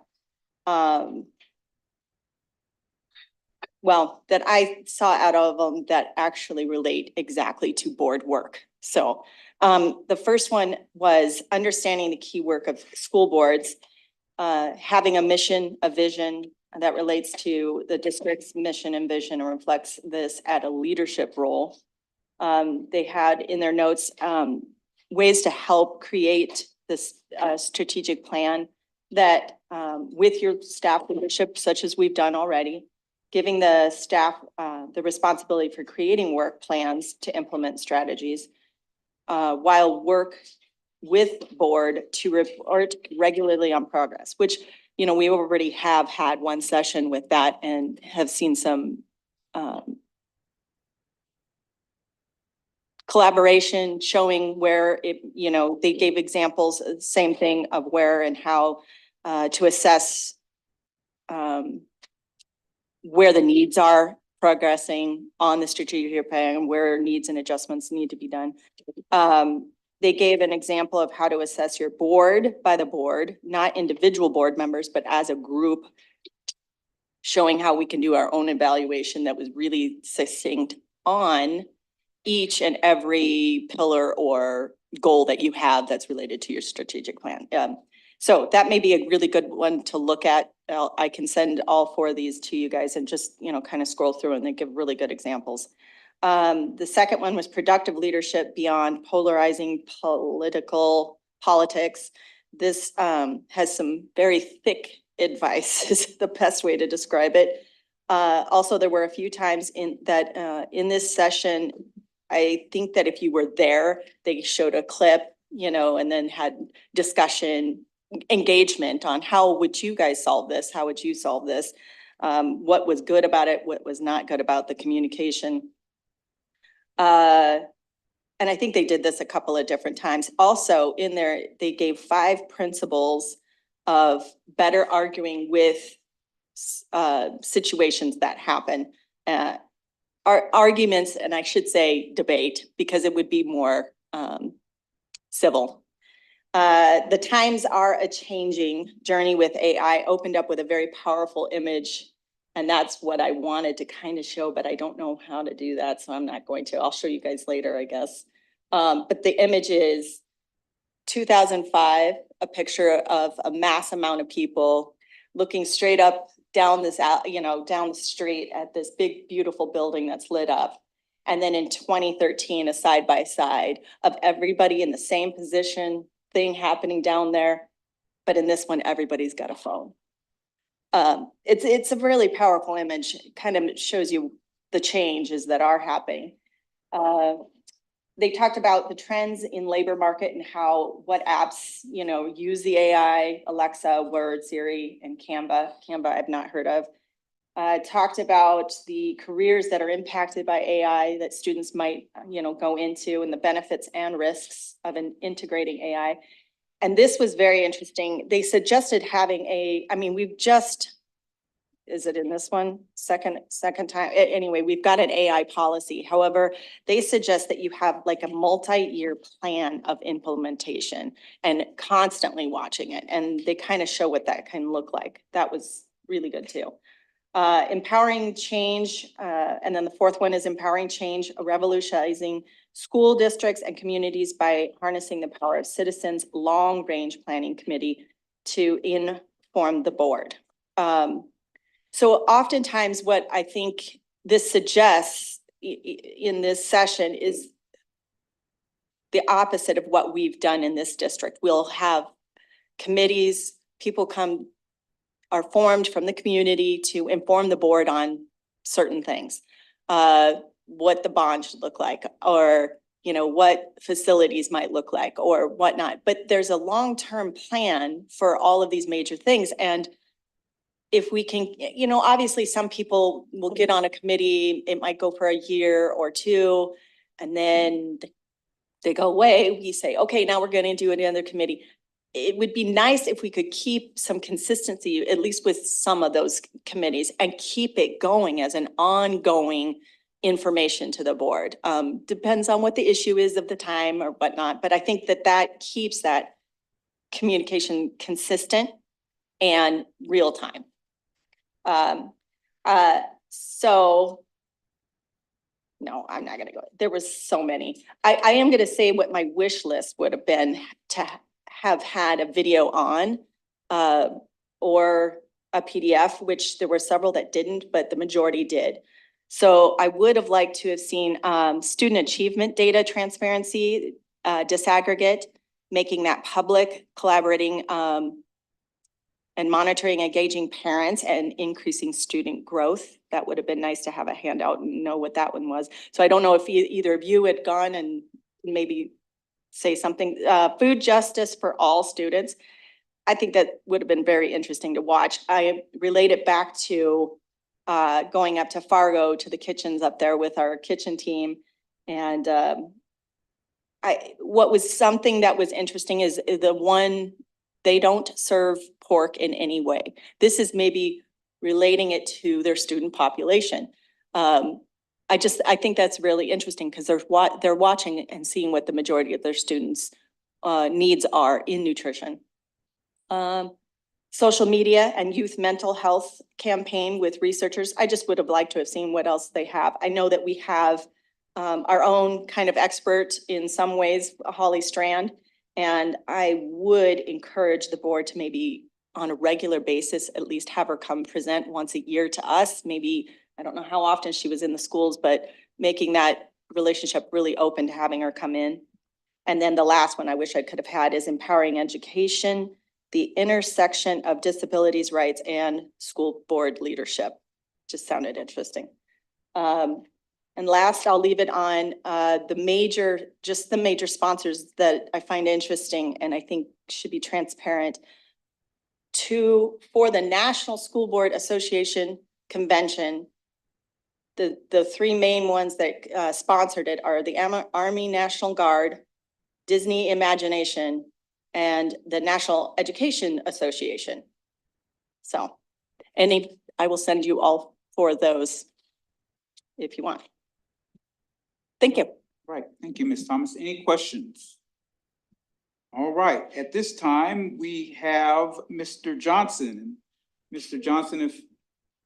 Mr. Powers is here still. Oh, Mr. Powers. Jason Powers. I felt so sorry for you looking over there. You had to bear with us.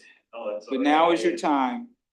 Scott Johnson, our analyst process, and he was on the meeting tonight, so. Okay. Thank you, President Carr and board members. Yeah. Notice we got it fixed. I see that. It's not spinning around like a top. Oh, this thing's blocking my view here. Excuse me, I'm having a little bit of a technical difficulty. If it's in your way, you can take the mic off to hold it or. No, I just can't get my presentation to go to PowerPoint mode because the menu bar is over it. I just gotta see if I can move it. There we go. There we go. I'm learning something today.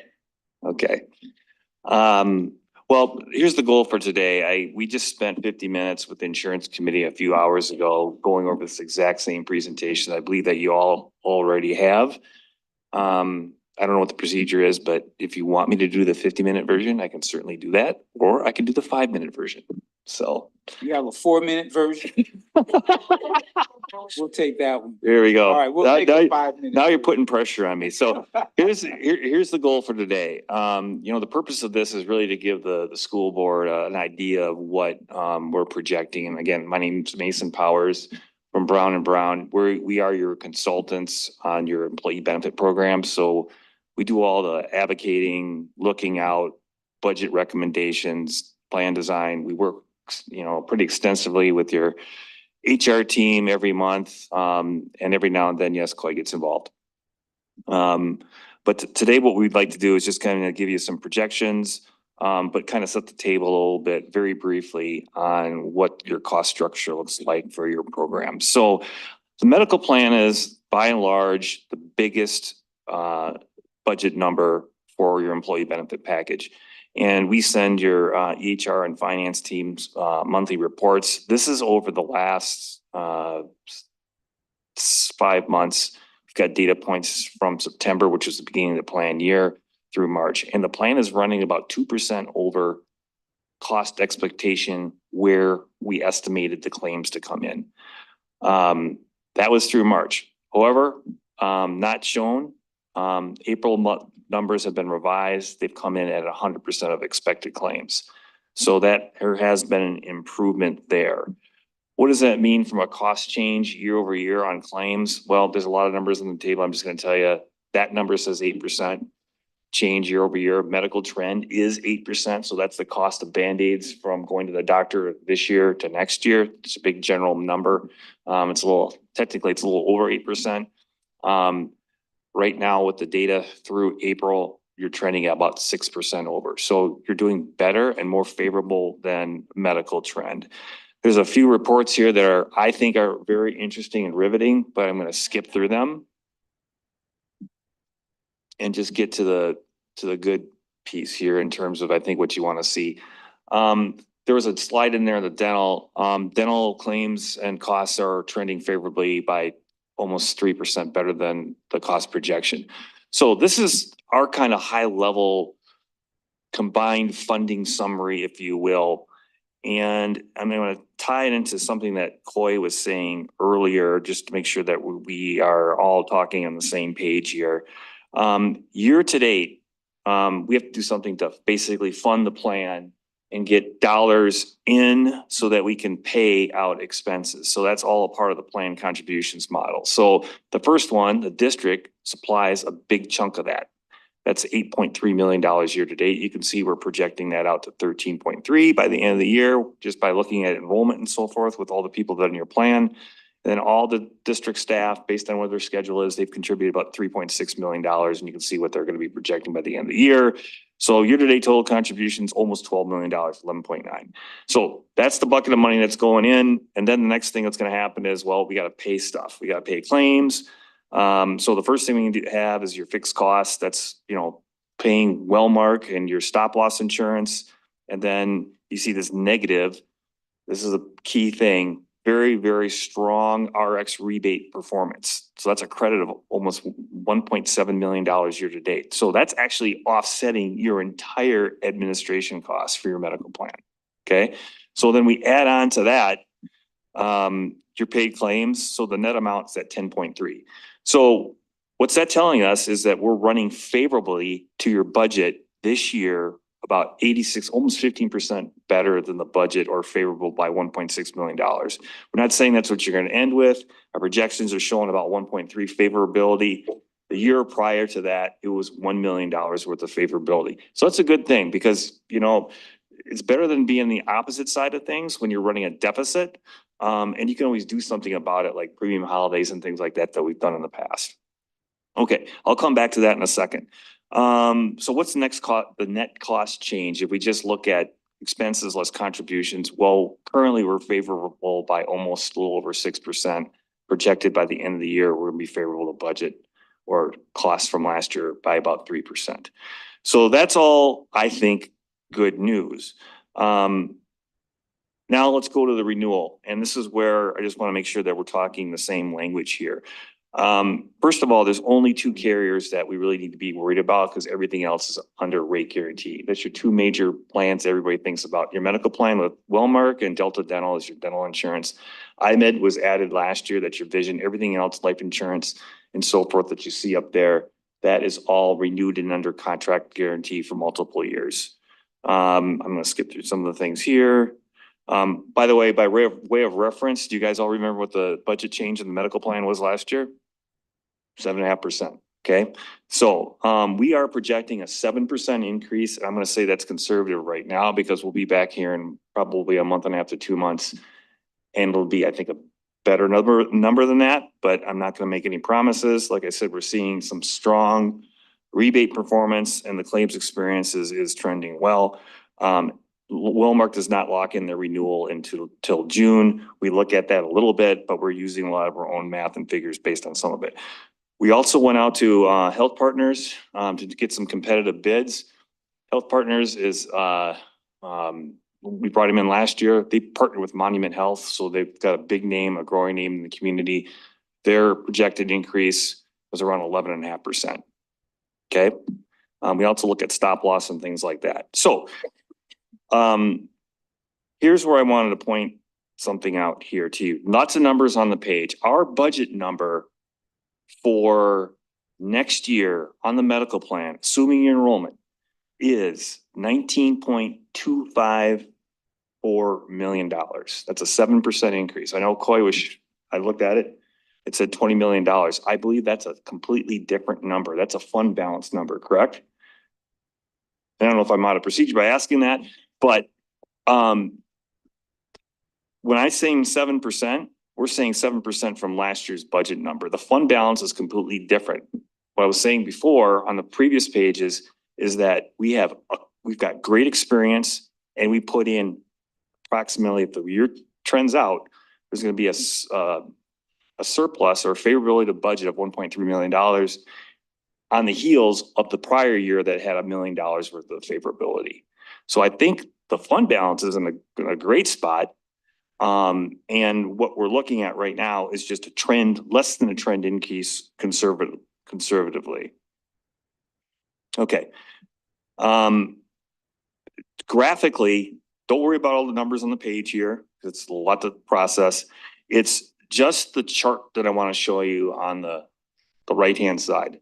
So when we look at the different components of costs that make up this $19 million roughly budget, the dark, black shaded box there on the bar chart, at $87.8 million, that represents the underwriting calculation of the claims.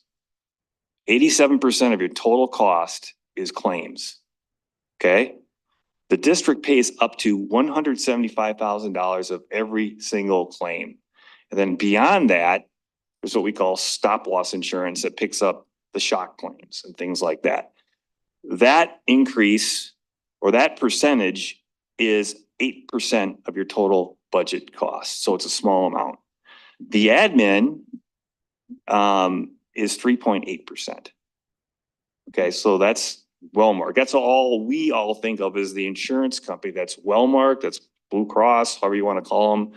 That's the customer service, that's the network discounts. But that portion is only 3.8% of the cost. The majority of it is the actual claims that goes through your system.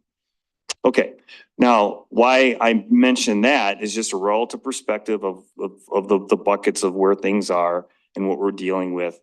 When we set the budget at that $19 million, 7% increase, not $19.3 million, that's the cost expectation. However, you do have a cap on your plan should the plague come through. So if you have a lot of claims in any given year, that cap is not $19.3 million, which is the number we're suggesting you budget at, but that's the $24.5 million at maximum liability. So the difference is $5.2 million.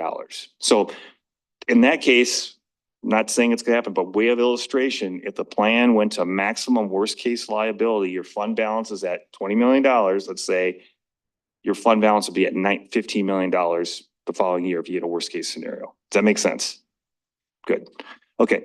So I'm gonna skip over a couple things. The dental, we're looking at about a 3% increase, very small. And then when we basically blend everything together, the medical plan, the dental plan, your life insurance and so forth, conservatively, we're looking at a net change of $971,000 to the district, or 6.74% for next year.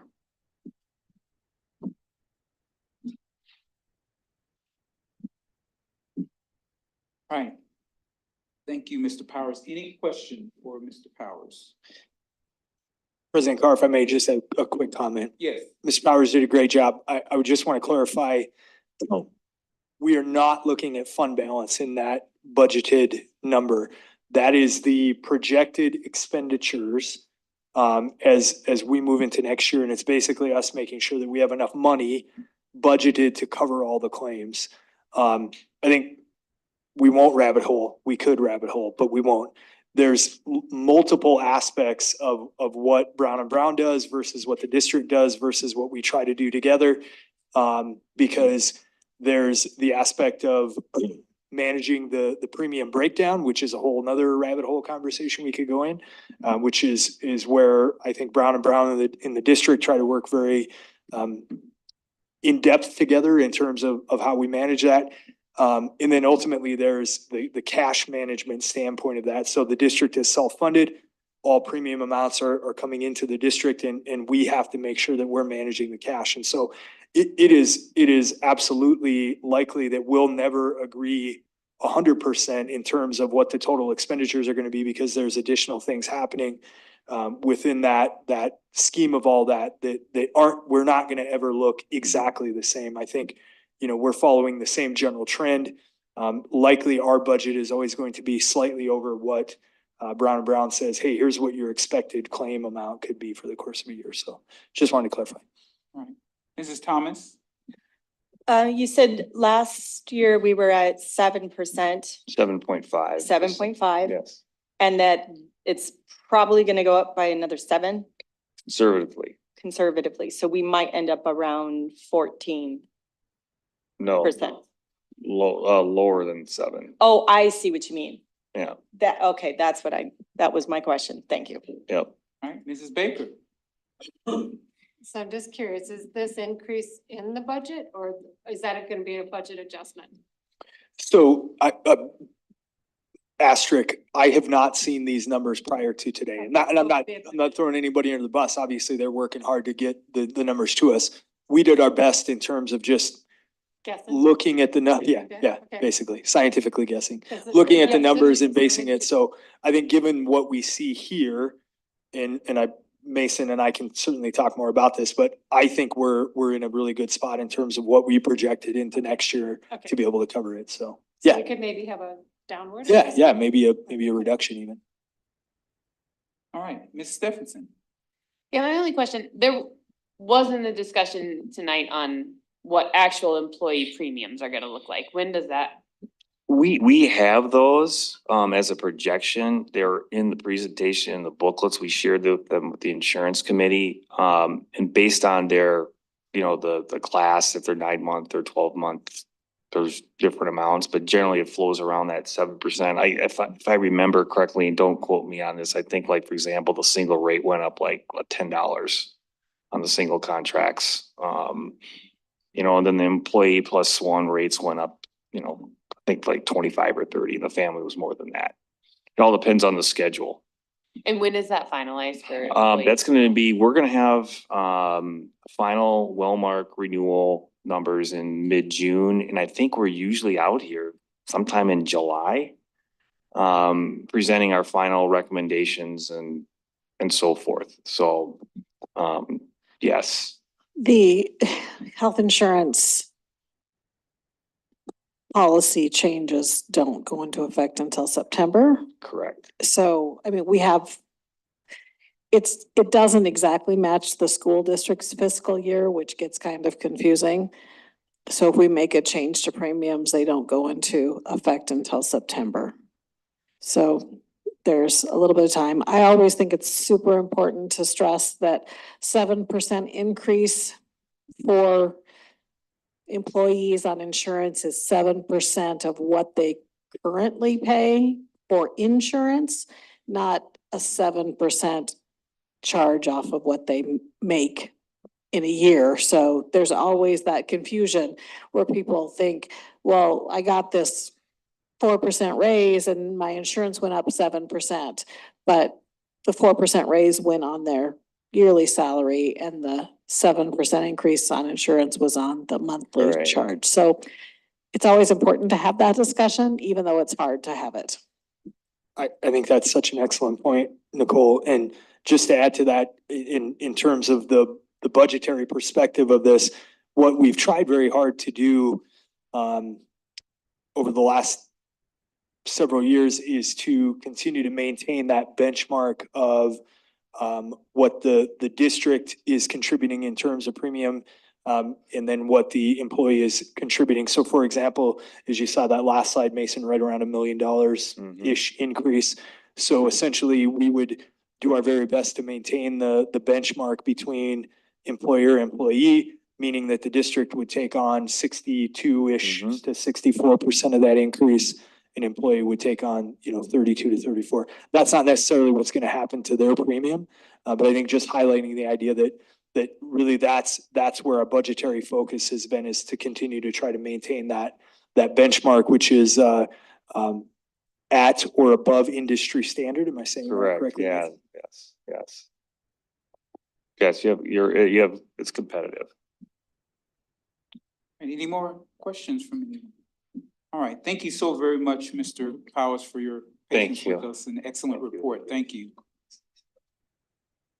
All right, we don't have any conflicts of interest. And so I will entertain a motion to approve the RCAS policies, procedures, and exhibits. All right, any discussions?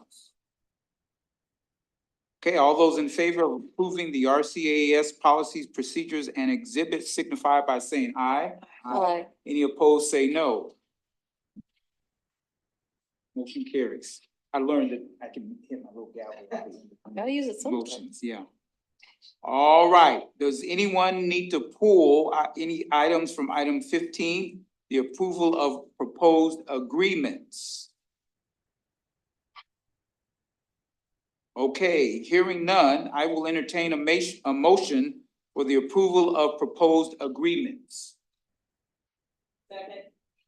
Okay, are you ready for the question? Yes.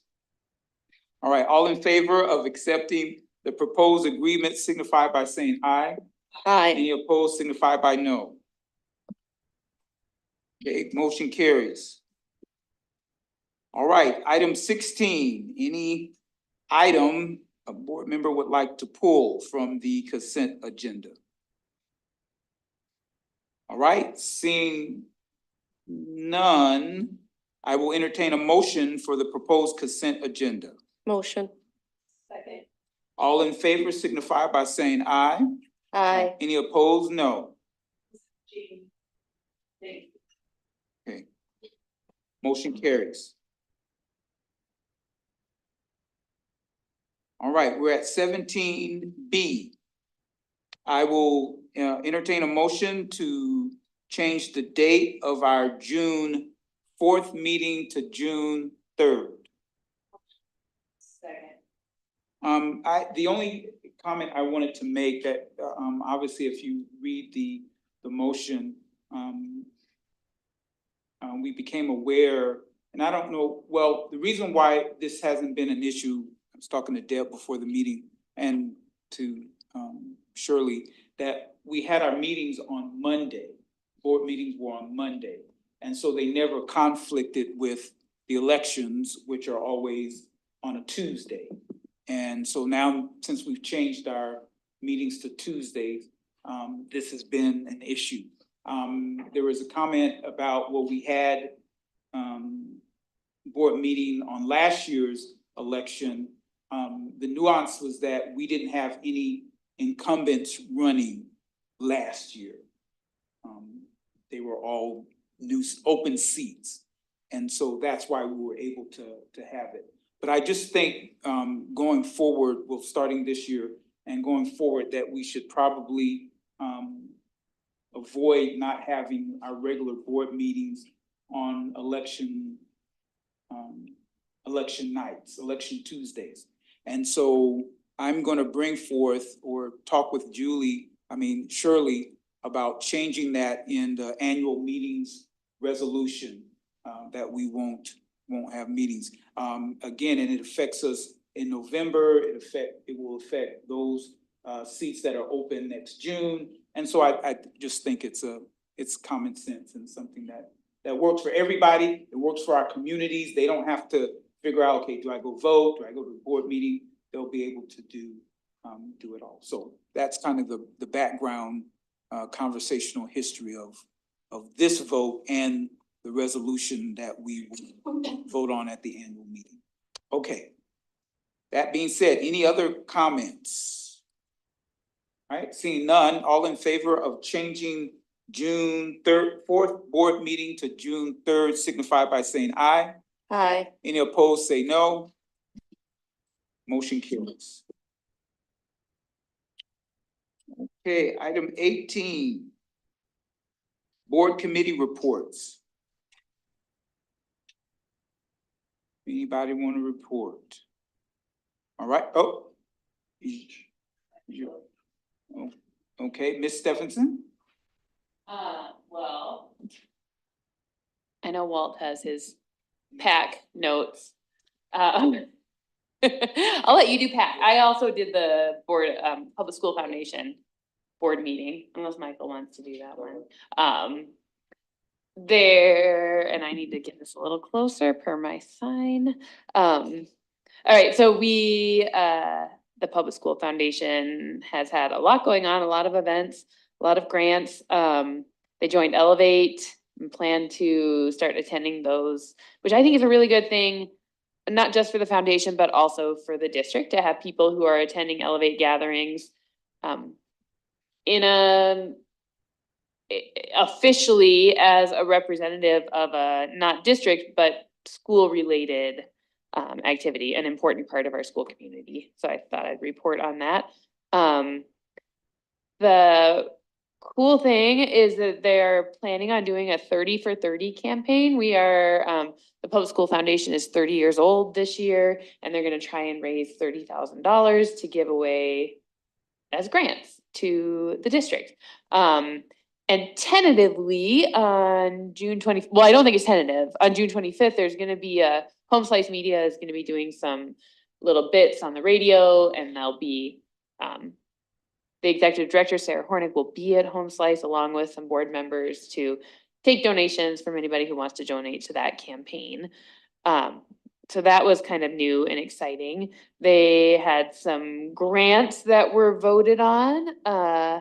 Just let those wait until they get onto our agenda, so I don't ruin the surprise for anybody. And that was about it. They are saying goodbye to quite a few board members and welcoming a whole nother slate. So after the meeting, they went down and kind of had a little happy hour for in appreciation for the board members who have served and to welcome the new ones. And that's all. Thank you very much. Any other committee report?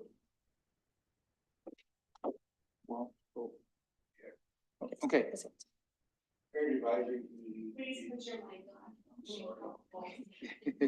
I forgot about the little tag. I'm sorry. Sorry about that, Shirley. No worries. I know. Hold on, let me move my tag back, just to make sure that I don't forget that again. There were a lot of honor, as this time of the year, they've talked about this, the senior honoring for the Native American students. It was reported that everything is set. Final list is being provided to the Indian Education Director. We also, the rehearsal was, I believe was last night, and they are ready to go with everything. They're asking everybody to arrive early. Again, Chris Stapleton concert will be going on, so you could probably hit that after you get done with that. The grand entry is set for 5:30, is that right? And one thing that was really cool about the senior honoring that I wanted to report on was that they have new teepees. They have new teepee coverings that indicates that their current teepees have filled up. Every graduate gets to put their hand on a teepee. So when they put their hand on it, that means the teepee is filled up. So I thought that was pretty cool. The other thing is the honoring our children while teepee. The doors open at 4 o'clock. The staff is set. The posters are out. They've invited the 5th, the 8th graders and the kindergarten. And they are having chili and cornbread. So those of you that like chili and cornbread. They did have some staffing updates that they wanted to make known. I guess one of our parents has resigned from the Title VI board, and her effective date is May 7th, but her start date with our program is May 8th. That parent is Kara Big Crow. So that's kind of interesting to see our parents having faith in our program, enough faith to join our program. The other staffing update was our Title VI manager is been promoted to Director of Indian Ed and Climate. Yeah, I didn't really get the whole title. He said he could change the temperature in the room now. They talked about the proposed change in Lakota language in line with the Kenyon Lake closure. The concern with the number of students returning to Knollwood and General Beetle, that the general ed will take up classrooms and Lakota classrooms will be moved temporarily to spaces. It was explained by our superintendent how this plan is it is preliminary at best, and that they are waiting to see how everything shakes out with enrollment numbers. So I guess stay tuned for that next year. So that was all. It was a lot to be talked about at a PAC meeting, but it was a lot of good stuff. So thank you, President Carson. All right, thank you very much. Any other reports, committee reports? Any others? Okay, Mr. Swan, is your hand still up? Okay, Mrs. Clapham. Okay, I pulled my mic close, Ms. Shirley. So I know everyone is tired, it's a long day, but I didn't wanna, let the meeting close without just saying that, you know, that's an end of a chapter with Canyon Lake closing. I think that, it was probably one of the most challenging kind of processes, for us as a board, but I think it made us stronger as a board. I think we learned a lot of things as a district, and that I want to share my appreciation for the parents, the staff, the kids who really went through this year with grace and joy and fortitude and really invited us in to celebrate with them, and that we see it as a celebration of a great part of the chapter of this district, just like many other schools who have closed in the past 20, 30, 40 years. And that I know they're Canyon Lake stars and that they would continue to shine wherever, whatever school they are in our district, because they are, of course, important to us. I wanted to thank Knollwood. I was able to go to their writing fair and just, it was incredible the amount of management it took to, I mean, there were community members coming in and out the door every 10 minutes. And for a staff to be able to manage these people coming in and out and kids going to the library, and it was smooth. It wasn't stressful. I was so impressed with their staff and their students, and just, it was such a gift to be able to see the fruits of your labor and sit down with these kids and go through their writing and see how proud of themselves they are for what they achieved. And so just appreciative to Knollwood and the students that I read with, and all the staff that made that happen. And in a attitude of gratitude, it's the end of year, and just saying thank you to our staff, our kids, the board, the parents. You know, did every single thing go right this year? No, but a lot of things went right and a lot of things went well. And I think we learned, we grew, and I'm so grateful for everything that everyone in this district puts in to make it all work every single day, to make it through another year. So I'm proud of us, and I think everybody deserves to be proud of us and everything that we achieved this year. Those of you that are online will notice that I am no longer visible. My computer went out of power, so you can still hear me. I think I saw Mrs. Stephenson with her hand.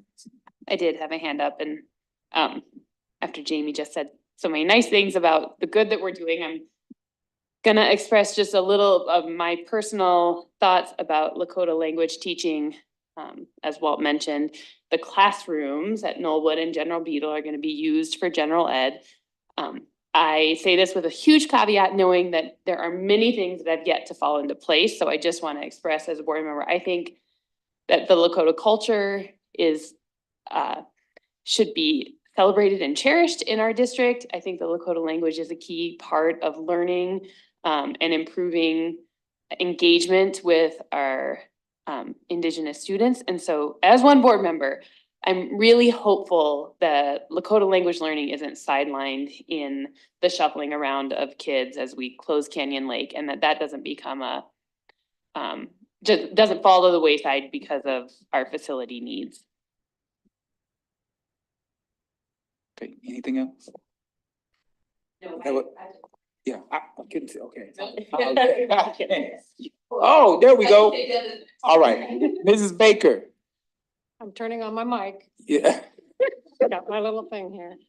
I would like to do a shout out to Jocelyn and to Terry for their honors program that they did. Both of them did such a great job. They were night and day different, but they were both great. And you know, the number of kids that went through there that are honor students is just a tribute to our teachers and to the administrative staff. So kudos to them. I thought they were both very well done, and it's pretty cool to see all those kids come through. So they did a great job. All right, thank you. Ms. Thomas. I want to just say, as we're all appreciating so many different things about this district, I appreciate Nicole's effort in making a success story at every single meeting. And I appreciate that. And I really appreciate our student reps this year again, too. That's always my favorite part. And to piggyback off of what Canyon Lake has really put out and done this year, I would say the same for South. That was well done, and they persevered through that. And I know that they're all very hopeful for a really good beginning of a brand new building.